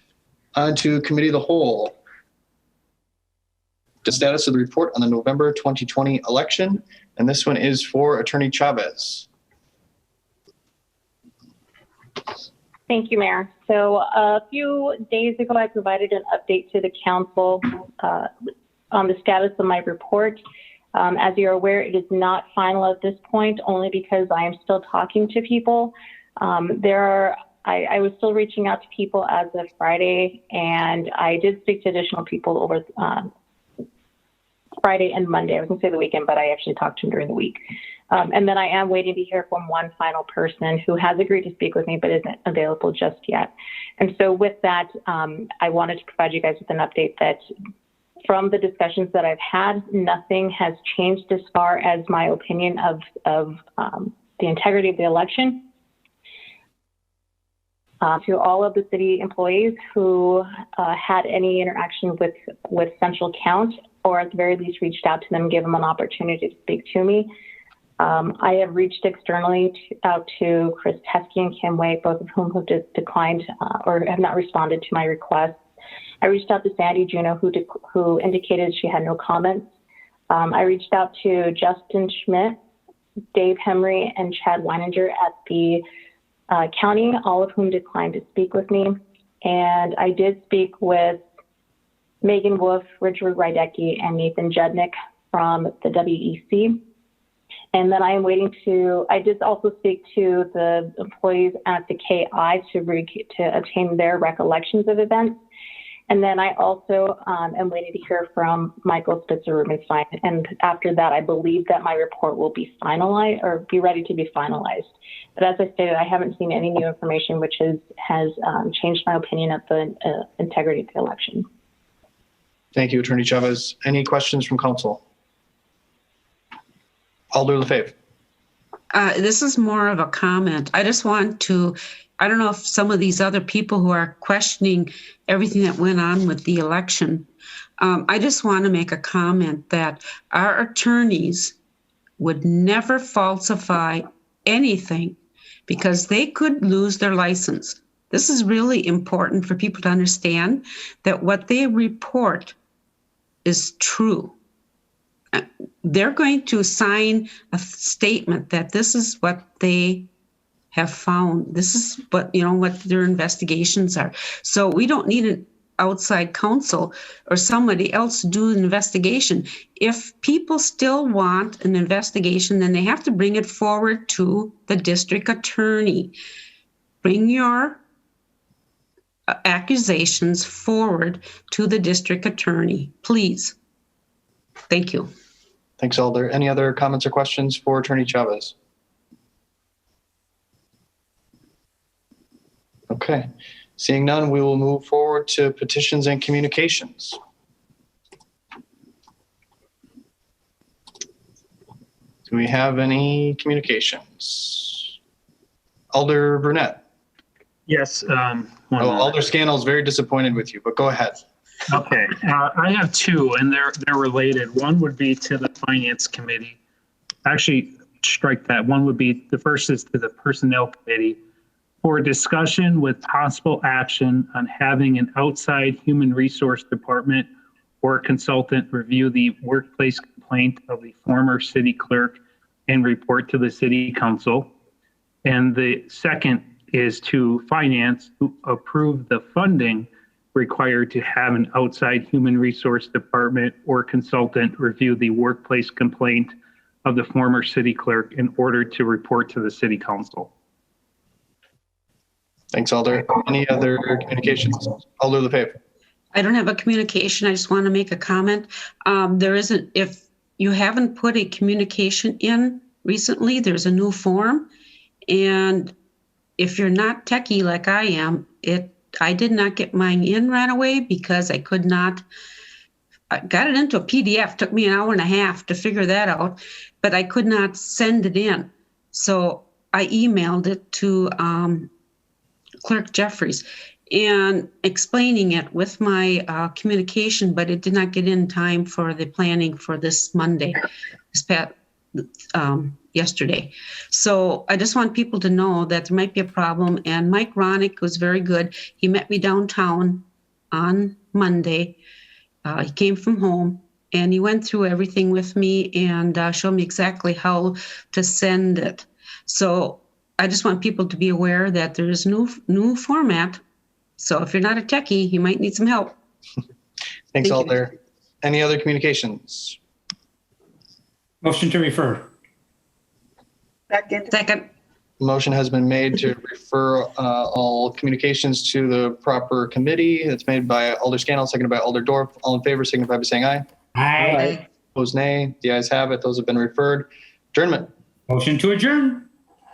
Second. Motion to adjourn made by Alder Scannell, seconded by Alder LaFave. In favor, signify by saying aye. Aye. Opposed, nay. The ayes have it. We're adjourned. Thanks, everybody. Hey, Chris, are you by your mom's? Yes, I am. That's why I have a different background. That's what I thought. Yeah. How's she doing?